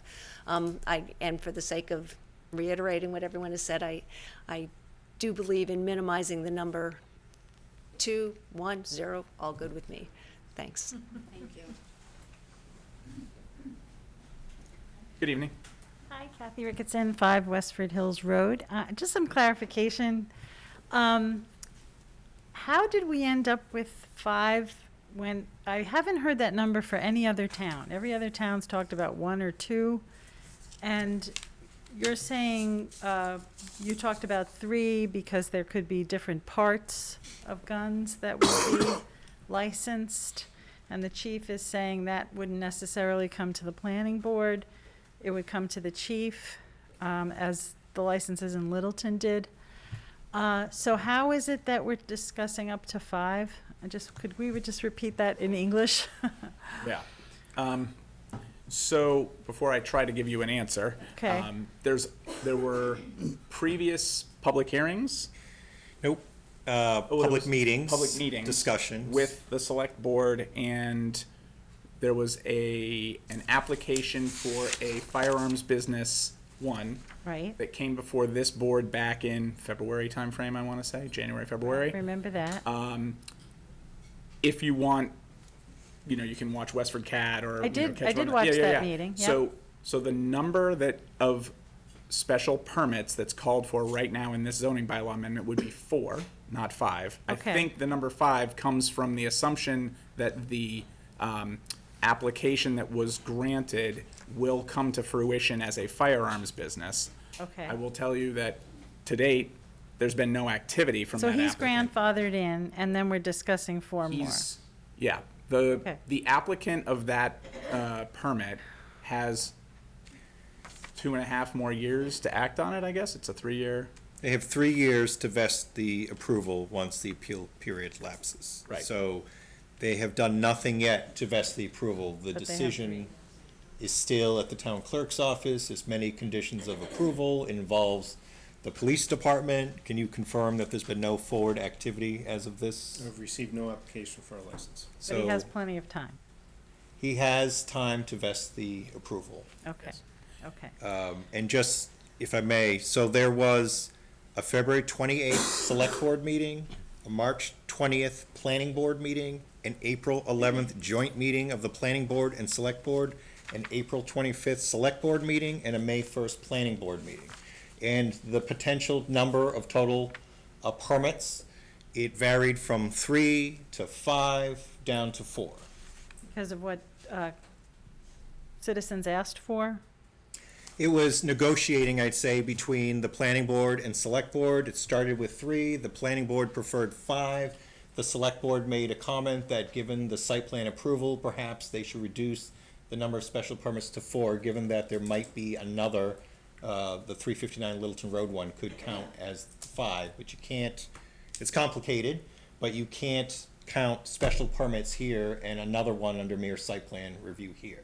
So they suggested adjusting the number from 5 to 4, such that you might still have a total of 5 firearm businesses, even though only 4 special permits were issued. But what I would add to all of that, which is true, is keep in mind that I think people are seeing the number 4 and assuming that because there's a number 4, there are going to be 4 more firearms businesses in town, which my comments earlier were the zoning bylaws of the town were enacted in 1955. There were no regulations on Oh, firearms we're in a businesses. different time than 1955, okay, we know that. Well, but we've been in different times than 1955 for at least the last 10 or 15 years, and we've had 0 firearms I know, businesses but in town. it's So- been escalating exponentially. So I'm a licensed social worker. Sure. I've worked with adolescents at risk in cities and, outside of cities. And I think we understand this is now the leading cause of death of children and what we've been through ourselves even so recently. It's just that I keep hearing 1 or 2 discussed in other towns, and Westford seems to be discussing more than any other town that I hear. Even towns much larger, like a city, like Newton, okay? The Littleton was an anomaly, but it was an education because a lot of those purveyors, that's what they call themselves, were doing little parts. Like they were, and the concern with that is this little part and this little part and this little part. It's kind of like a Lego factory.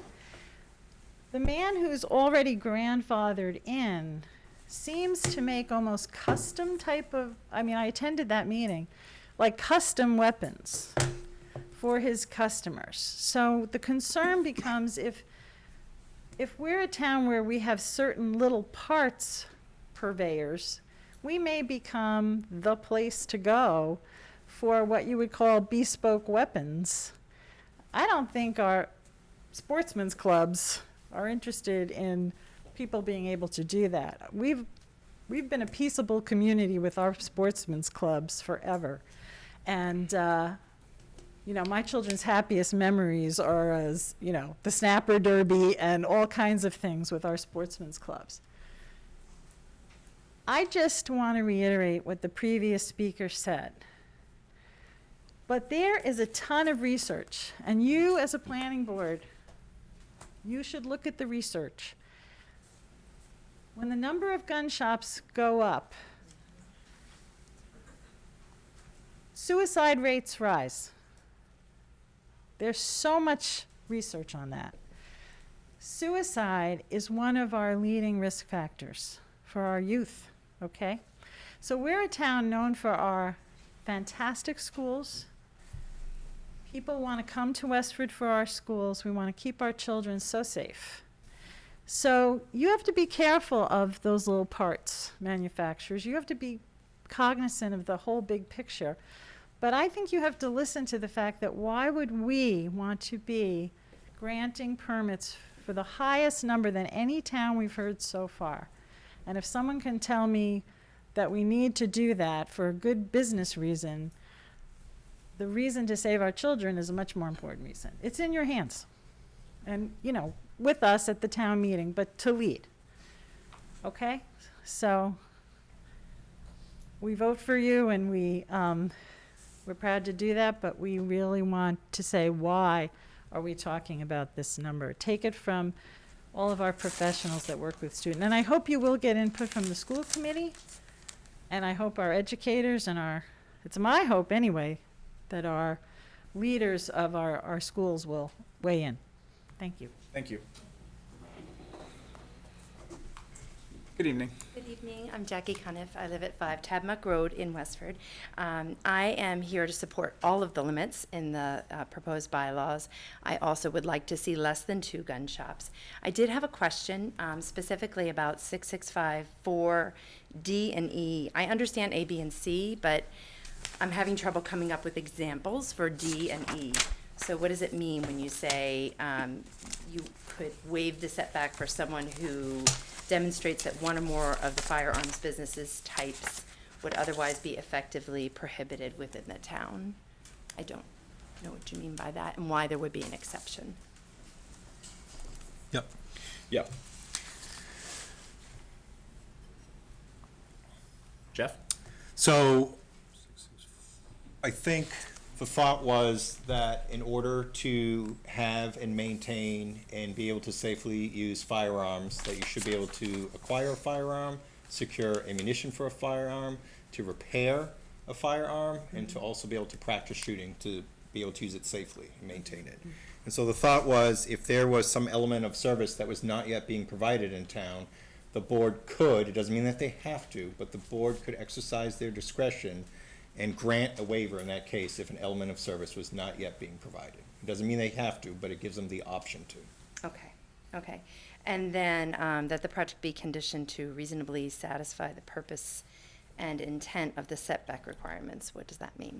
So for instance, a crazy scenario might be, say there's a huge retaining wall and it's only 400, say the 2 sites are only 490 feet apart, and say there's no practical distance to it, or say there's some barrier, and you could say, even though it might be less than the 500, it serves the practical purpose because you cannot easily go from one potential firearm business to, you know, to another facility or something. Like, say the intent is satisfied, because in this specific case, it's not practical that one can actually physically, you know, navigate the 500 feet. Okay.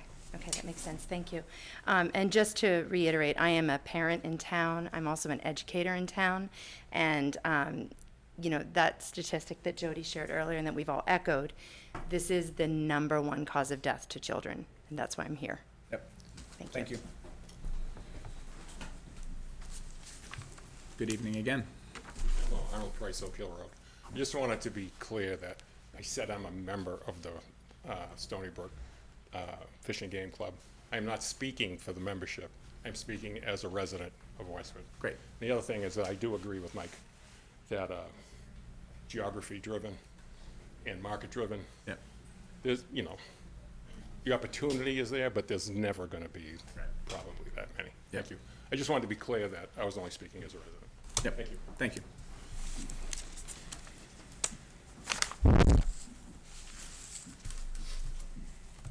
Good evening.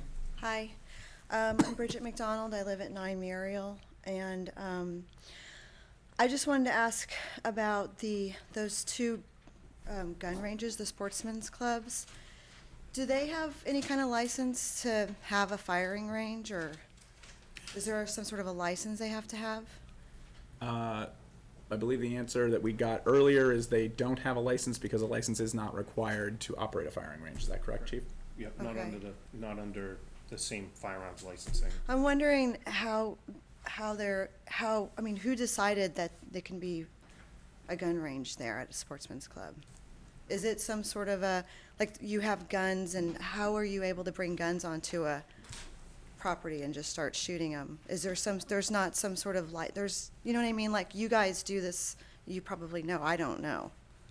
So I assume that the members of those clubs are licensed owners of firearms. Oh, I see. So then So they're they have the checked and- ability to, they can secure their firearm, transport it to the facility to use it. Mhm. The sportsmen's clubs in town, what we've learned this evening, don't sell ammunition, Right. don't repair weapons. All they offer Right. is a No, place I where a person understand who owns that. can use it. So, I was just wondering if Yeah. there was how that was. yeah. Okay, so then also, just at those other board meetings that were mentioned before, I just wanted to make sure that it was understood that there were no public comments allowed, so we didn't weigh in on that number, just so everybody knows. We did not, I've been at every meeting, we weren't able to weigh in on those. So that didn't have anything to do with, citizens' comments and the number. That's something that was negotiated within the boards.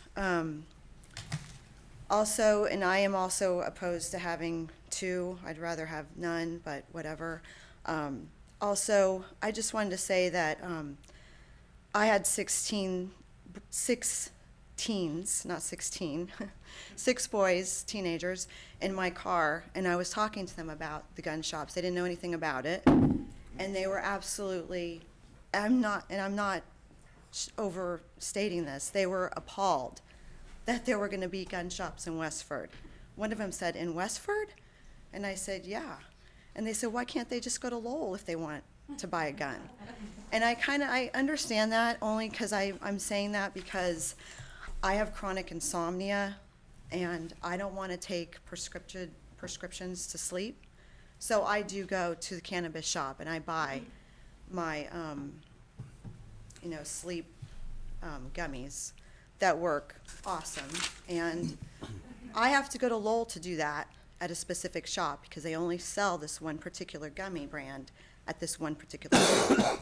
So I kind of feel the same way. I don't understand why we need to have gun shops in Westford. We haven't had them before. We want to open them up now when suddenly, we've reached this unbelievably sad, time in history where children are being killed by them as a top, like it's not even poison. I remember when I was younger, it was poison. It was, I just don't understand why we need to have these gun shops here. We moved here because of the schools. I was driving my father-in-law around today, showing him our town and how proud I am of it. Took him to Kimball's, walked him around a little bit. Took him up to Neshoba, show him the hill, show him Tiki Bar place. He said, "This is a really great place to raise kids." And I said, "Yeah, it is. But why do you want to have 4 or 5 gun shops, 2 gun ranges? It's a small town. We're not a big town. We don't need all these multi-shops, like I said, everybody else has said." So that's all I have. Thanks. I just want to offer you a comment back because I do feel like there's maybe a misunderstanding here. This is making it more restrictive, not less restrictive, for someone to open a firearm business in Westford. I want to make sure everybody's clear on that, because since the town had zoning bylaws since 1955, if somebody came before the board before this gets voted on and presumably approved at town meeting, there would be no special permit. It would be site plan only, and you could have 15 of them today. So what we're doing is we're actually putting limits in place that have not existed. I just want to make sure everybody's clear on that, because I feel like people are interpreting this that we're saying there's going to be 4 firearms businesses in town, and that's not at all what we're saying. Potential to there being that many. That potential has existed since 1955. So then why can't you make it 2? Why can't you make it 1? Why do you have to make it 4 or 5? We've- We had negotiated, or you guys had negotiated 4, and then you met with the gun people, since I don't know what to call y'all either, and you guys decided that you wanted to have 5, and so that number came up again when it had been lowered to 4. So, yeah, No, but I don't know what you meant by we met with the gun people. There was no, I'm not sure what that comment The is. planning board did not meet with either, okay. either safe, sensible Westford zoning or the Pro 2A people. Staff met with some representatives that Okay. can't speak for either side. Right. Just to see if there was any opportunity for, Negotiation. see if there was common ground. The Right. planning board, I want to be clear, has not discussed or Not met you outside guys. this public hearing. Right, I understand that. So, but that was where the 5 came back into play, though, is meeting with them, is what I'm saying. You guys didn't bring it back No. into play. The planning board, in their various discussions, and we provided takeaway documents, they recommended 5. Well, hold on. I just It want was a compromise. Wait, I just Yep. want to back that conversation up because what in one of the 2 discussions, and then it was had again at the special meeting with the select board, was the question was asked with the setbacks and the controls that are in place with the bylaw. I think we asked town staff, what would be the maximum number of firearms businesses that could possibly be cited in the districts that, where it would be allowed based on the setbacks to the various business types that are listed in the bylaw. And I believe, please correct me if I'm wrong, you came back with something like maybe as many as 12, but practically something more like, I think it was 7 or 8. In that ballpark. Ballpark. Which I think all of us said, well, that's too many, but we already have reasonable restriction in that the max you could have with the setbacks was 12. So we calibrated down, and I think the select board was at 3, we were at 5, and we sort of met in the middle at 4. If that's my high-level overview of kind of how we got to 4. Yeah, and I just want to clarify that. And I think it was actually, to say the planning board came back with 5, that's not entirely accurate. I think the board was split. Yeah. Some wanted no cap. Right. Some wanted, 7 or higher. Yep. And 2 wanted, say, 3 to 5. Right. And 5 was sort of somewhat in the middle.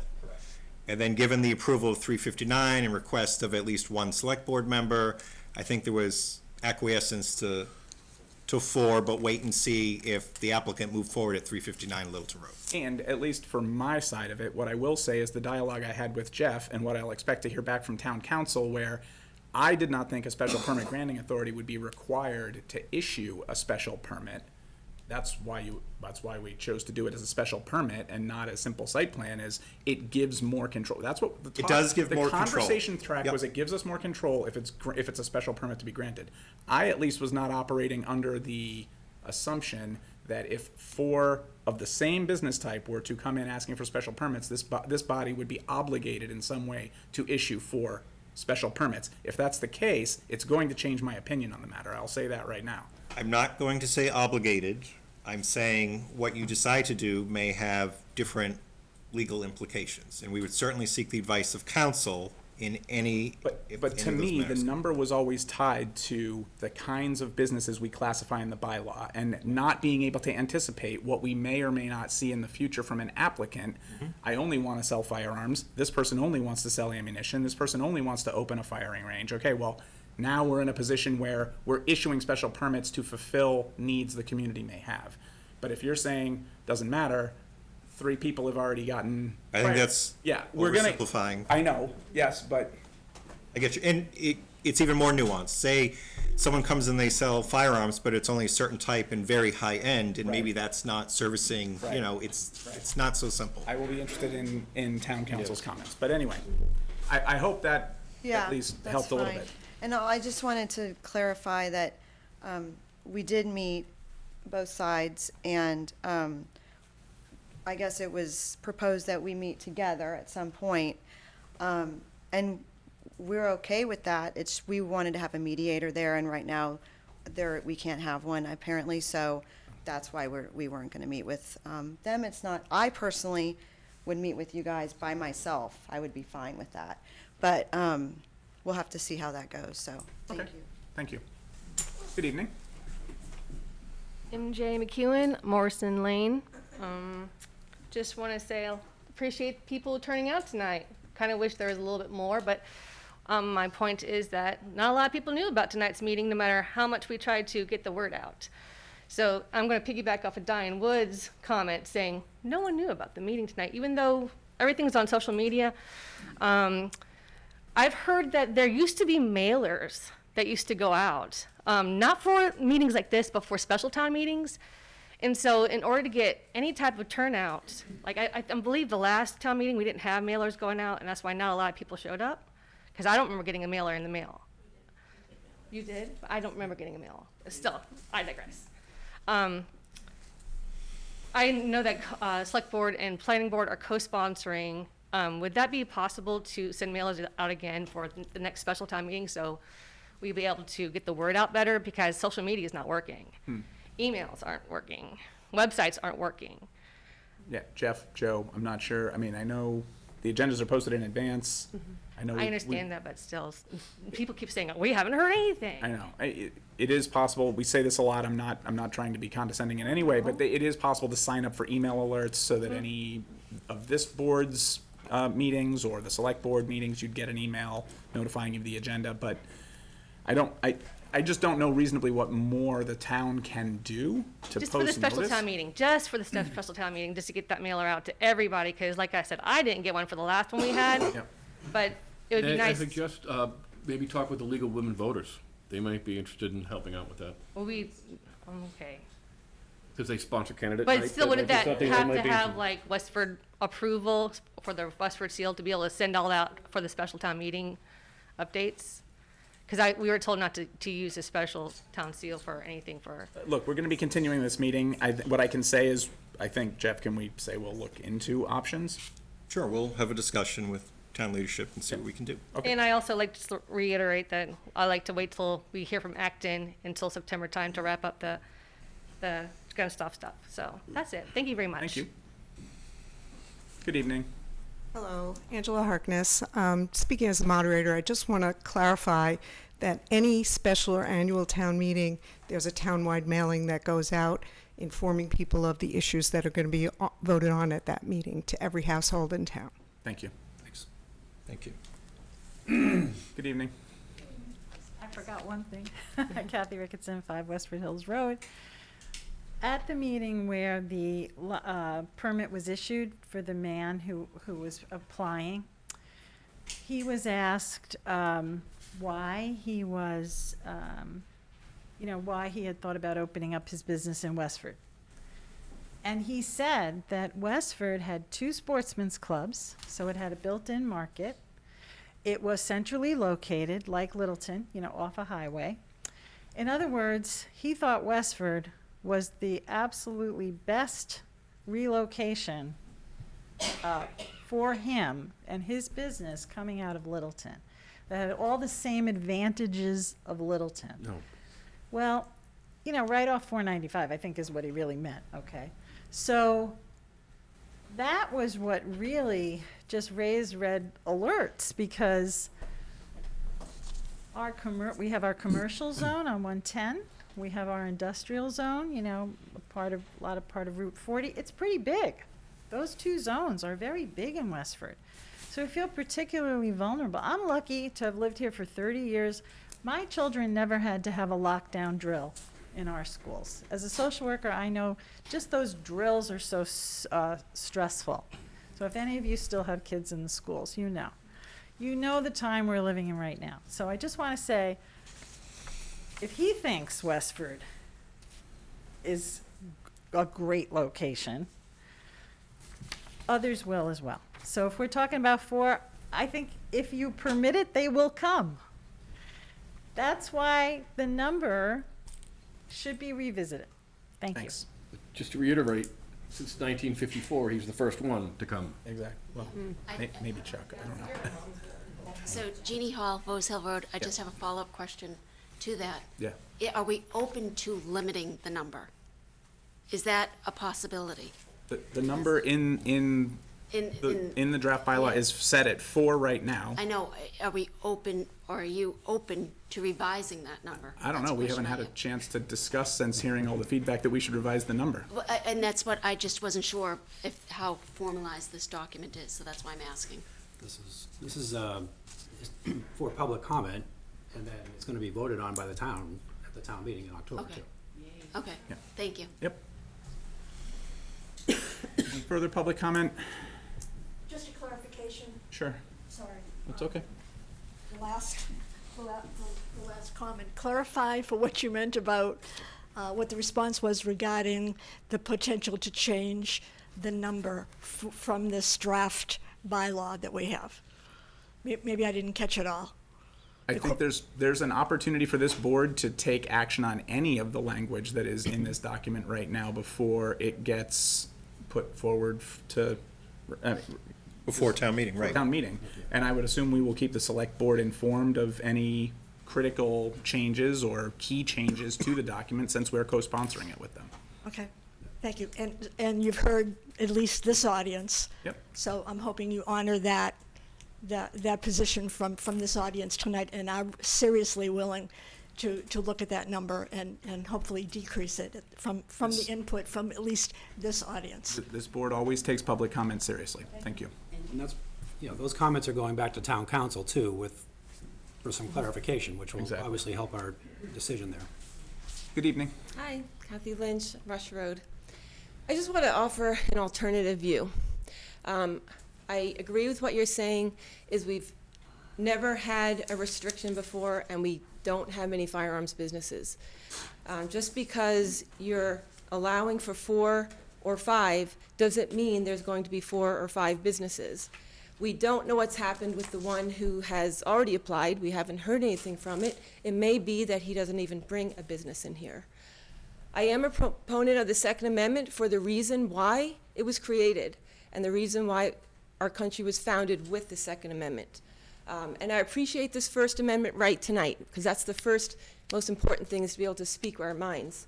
But I do want to let you know that there are lots of people who aren't here tonight that believe this is too restrictive, that there shouldn't be a number on this, that the business and the market should determine that.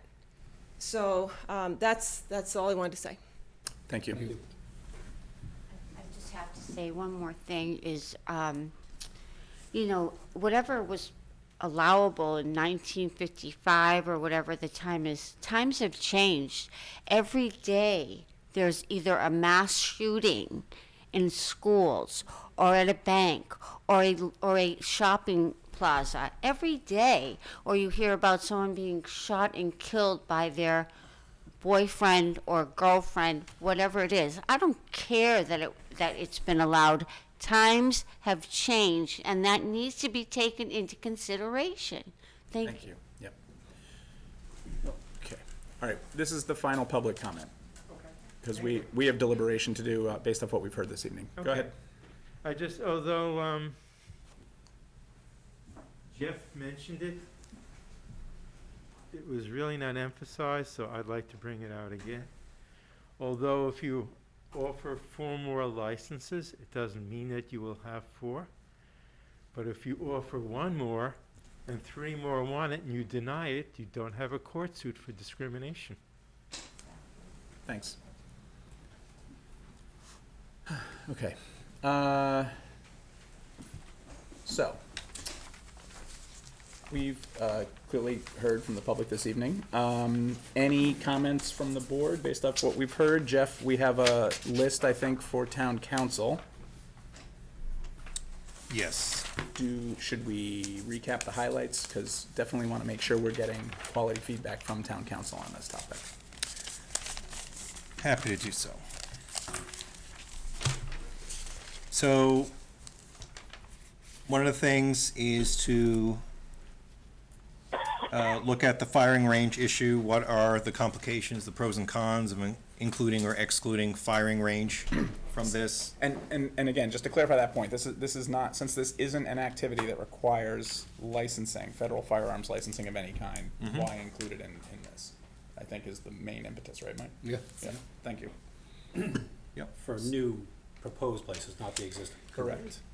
So your thought is, if you exclude firearms, and if the gun clubs only do, I mean, if you Firing range. exclude the firing ranges, and the gun clubs only do firing ranges, they don't do any of the other elements, they don't need Then there's no need to- anything, then you're why would thinking, you is there an exempt advantage to doing that?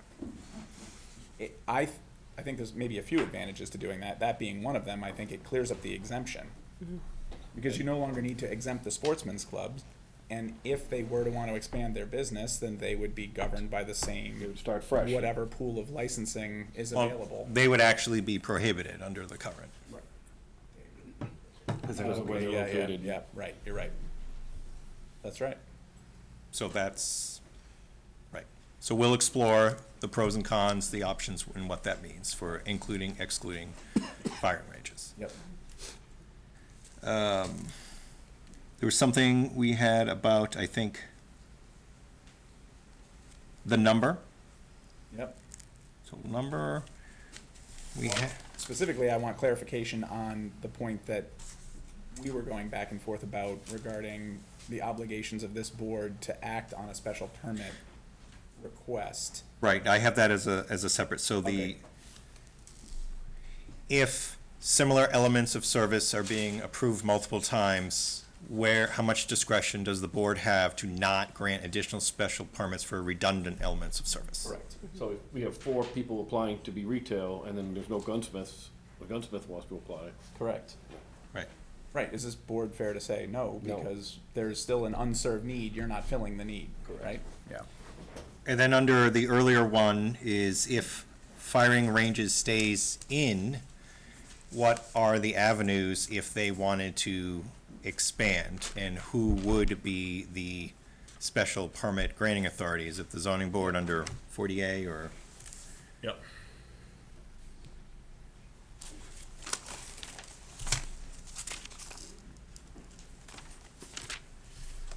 Are there obvious things that I'm missing? Don't think so. Darren, Mike, anything? Joni? No, No? thank you. Bob, anything you haven't heard that Jeff's gonna follow up with town council on that you want clarification on? On these 3 types of licenses that are fall under one. No, the only thing I want to say is, I heard all the comments regarding the numbers, and I need people to understand, we've been debating this, and we did not have benefit of the other towns. And I think I mentioned earlier that I'm looking forward to waiting on closing this hearing, because we want to see what the review from the state attorney general is going to be for these surrounding towns. Right. So while we may be talking about a number 5, in my mind, I haven't decided on that number at this point, because we now have the ability to wait for some further guidance. And I think that's very important for people to understand. Agreed. Thank you. Thank you for that, Bob. Okay. Well, this brings us to, so since we think we have a full list for town council, this brings us to when to continue to. Jeff, July 17th, I think that makes. August 21st. Well, I think July 17th would be the earliest. I know there were probably a bunch of folks who could not be here tonight. So maybe rather than waiting too late, I think it might make sense to gather more public comment for July 20th? 17th. June 20th, in my opinion, I don't think it's likely that we're going to have comments back from town council necessarily in time. By June 20th. Yeah, yeah. So I would, We won't have Darren on the 17th. right, that's another, oh, that's right. Mulling in, though. I mean, I can Yeah. look at it afterwards. Yeah, yeah, yeah. Right. August is too far out. Yeah, I would prefer to not wait that long. Okay. Because we may need to, there could be comments that could shift things. We want to weigh in with select board after we have input from council. But it sounds like we won't know about Acton in July. You said August earlier, so we won't have the feedback on Right, so Acton. normally, a town has 30 days to submit the outcome of town meeting to the Attorney General's office, and the AG has 90 days to turn that around. So, looking at that, I thought they were, was it May 1st, so May, Beginning of May. June, July, we're into August. If So, they take the 90 days. if they take the full 90. So that's, we're done with public comment for the evening, thanks. Yeah, Would that be a hybrid meeting on July 17th? no. With who? The select board? Well, I mean, so that the public could ask questions, or? I don't know what you mean by hybrid meeting. It means so they could participate remotely. We would need to make additional accommodations to do that. Just in summertime, you know, you have the owl right there. Yeah. We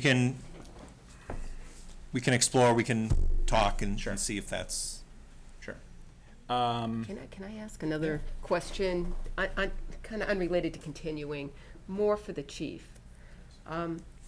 How, and it may help all of us more for education, because I know there is a huge process you have to go through in order to even let someone come in.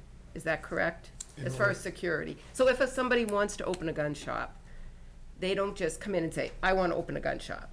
They have to meet a whole bunch of state regulations, I'm assuming. Yes, they have to be properly licensed. Security, be properly licensed.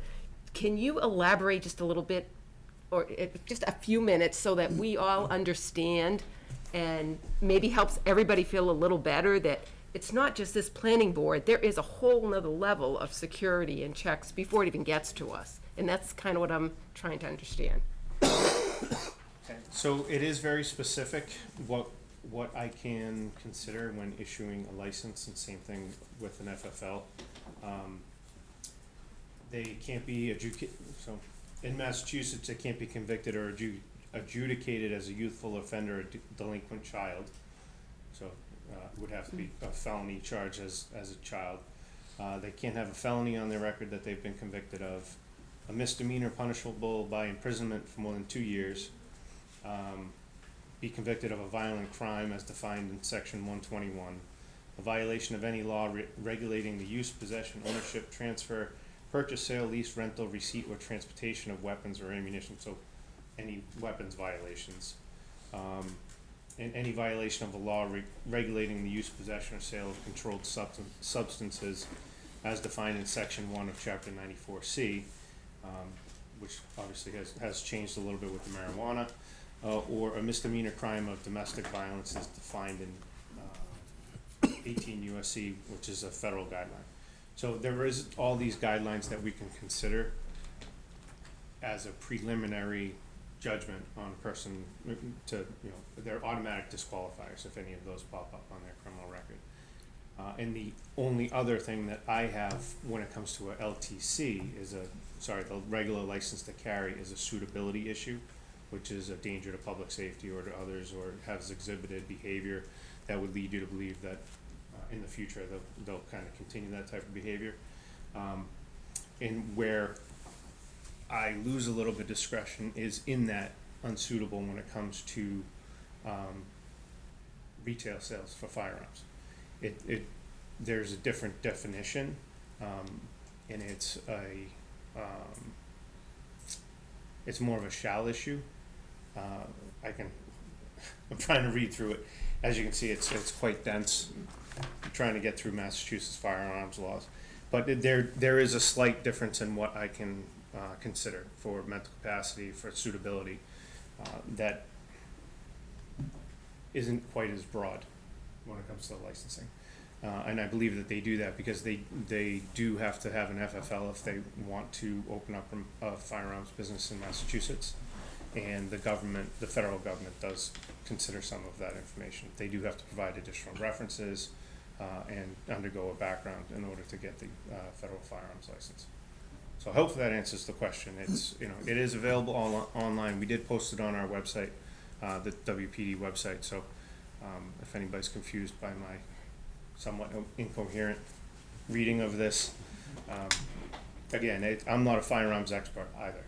I do understand my rights as the licensing authority for these things, but where it really comes down to is criminal record, suitability, and where I have a little bit more discretion is on the individual side as opposed to the licensing, retail licensing. Okay, thank you. That helps a lot. Thank you. Thank you, Chief. Okay, so, it sounds like, even though we may not have Acton's results, July 17th is the preferred.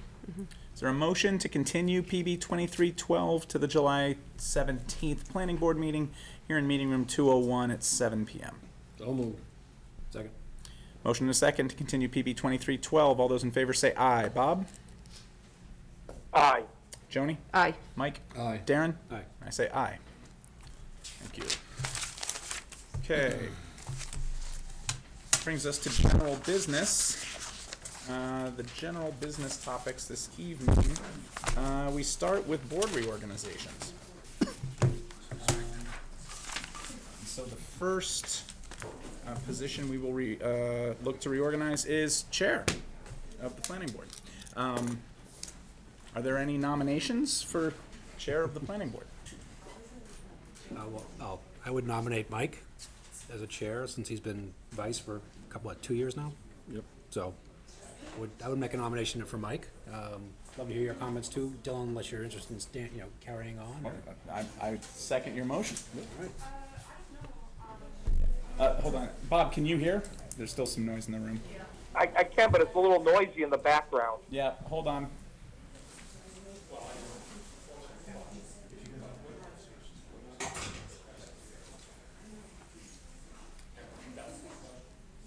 So, Darren put forward a motion nominating Mike for chair, and I seconded that motion. Just any discussion or comment?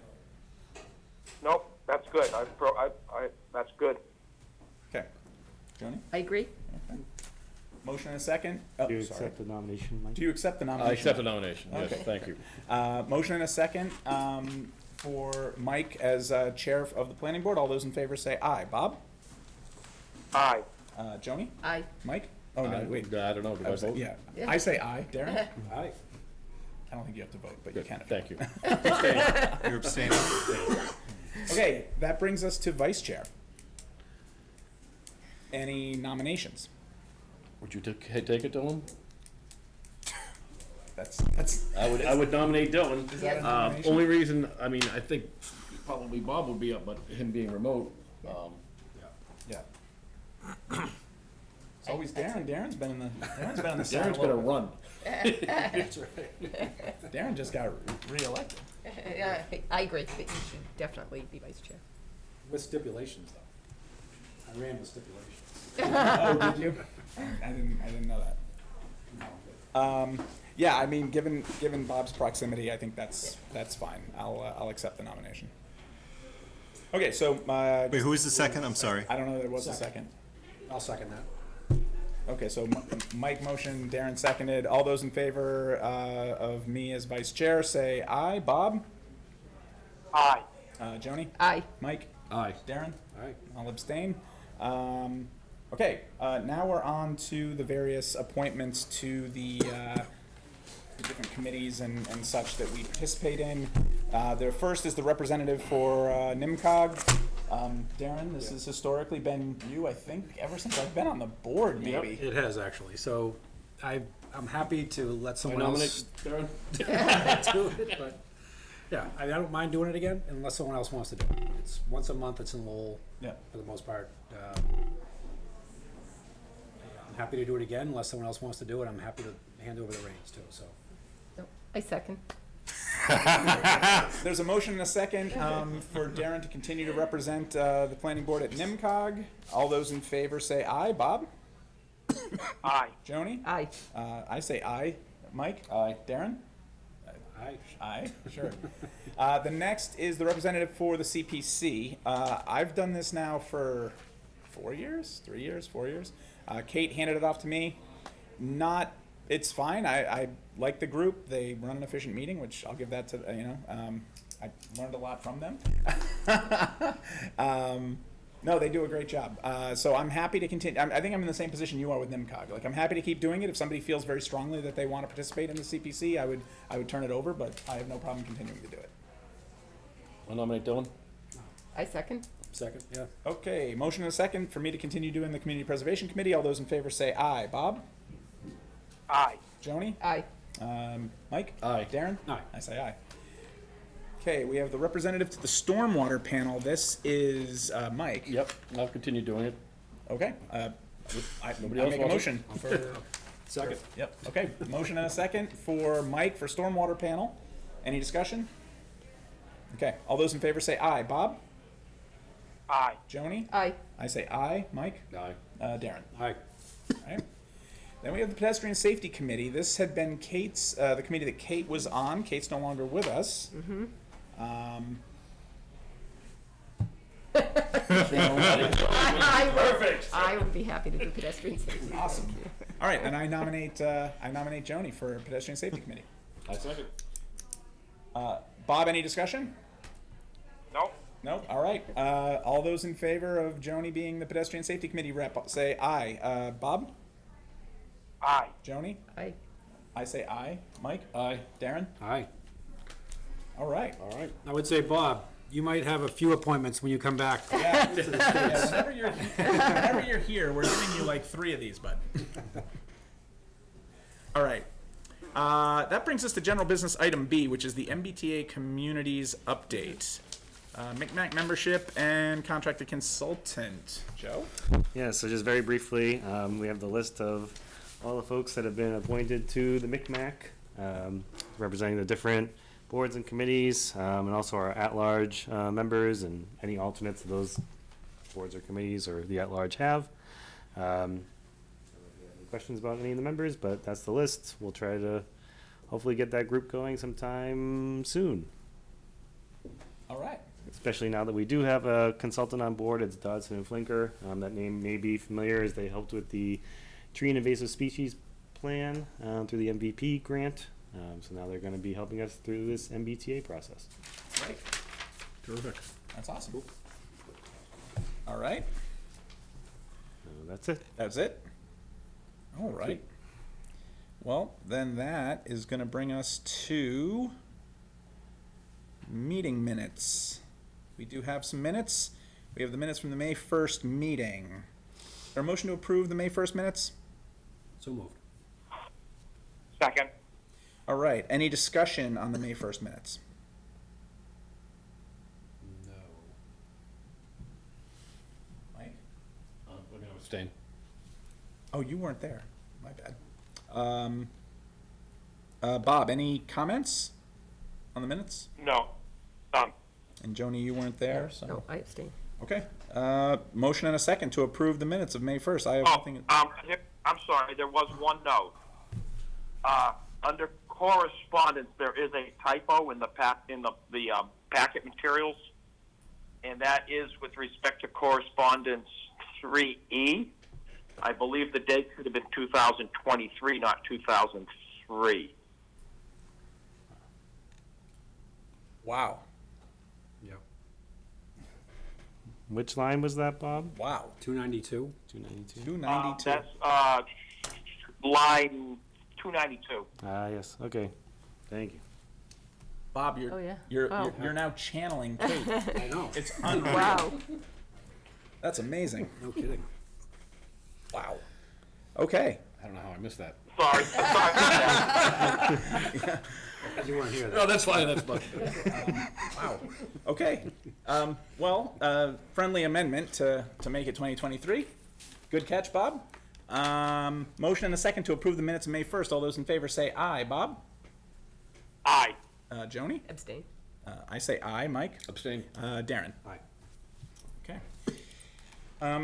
There was some correspondence.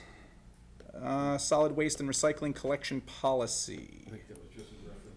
Was this a reference? That was just reference in case. For Ollie Way. Yeah.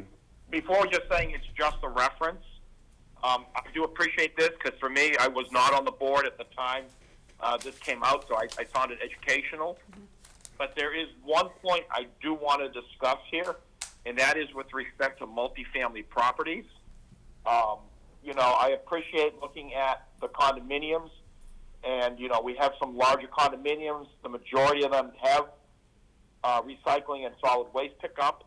I would like to, if we could get some information from town staff on at least the larger multifamily units. I don't want to get down into all the smaller ones. But I'm very concerned that, from what I know about a few of these, we do not have, or the residents living in the larger multifamily developments don't have the benefit of recycling pickup, and kind of in line with us as a community, we tend to be very, I think, proactive with recycling. I think the first step is to look at what those numbers are, and second, I think we need to see what we can do to require or at least incentivize recycling pickup at these commercial, larger multifamily units. And so I don't want to just drop this. I think this was very useful, but it also, for me, highlights a potential issue we should address. Thank you.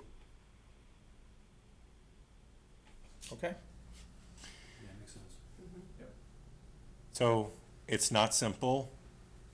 This is a select board policy, but I'm sure they'd be open to having comments from you folks. In some cases where you are the permit granting authority, you may have jurisdiction, you may not, but then sometimes on occasion, the zoning board is the granting authority. So I think we'd have to, it might be a little bit larger conversation than you think, but I think it's worth having. I just think we need to think about the whole conversation. Yeah, I realize that our hands may be tied. I'm not looking to change the Board of Selectmen's policy, but I just want us as a community to recognize there is a pretty significant gap here where we have a significant number of residents not receiving the benefit of recycling pickup. Now, if it helps, we're already thinking of this for the MBTA communities, to work that in as we can, which doesn't do anything for everything already, water under the bridge, but we are mindful of that as we craft that new bylaw amendment. It's helpful for us too, as we Understand. consider new stuff going forward, so. Yeah, and I have to say, I'm really concerned, especially if some of these, because some of these are affordables or have a big affordable component, and not having solid waste or recycling pickup in affordables for folks who are already struggling. Yeah. I think That might be more the recycling may not be, they certainly have. Solid waste. Right. But not by the town. Usually. Right, so that's what I'm concerned about, they're not getting solid waste pickup. I mean, I know Graniteville Woods has a lot of, affordables, and the fact that those folks maybe, are trying now to pay for solid waste pickup. So I think. They're already struggling. I mean, same thing on, Tadmuck Meadows, things like that. I think we can get some Brookside. good information from our assistant town manager. I think he's compiled some of the information. So it makes sense to share what already is available, and then we can see what you want us to dig deeper for to have a better conversation. Thank you. Awesome. Okay. Any other closing thoughts? Motion to adjourn? Second? Motion and a second to adjourn the meeting. All those in favor say aye. Bob? Aye. Joni? Aye. Mike? Aye. Darren? Aye. And I say aye. Have a good evening, everyone. Thank you.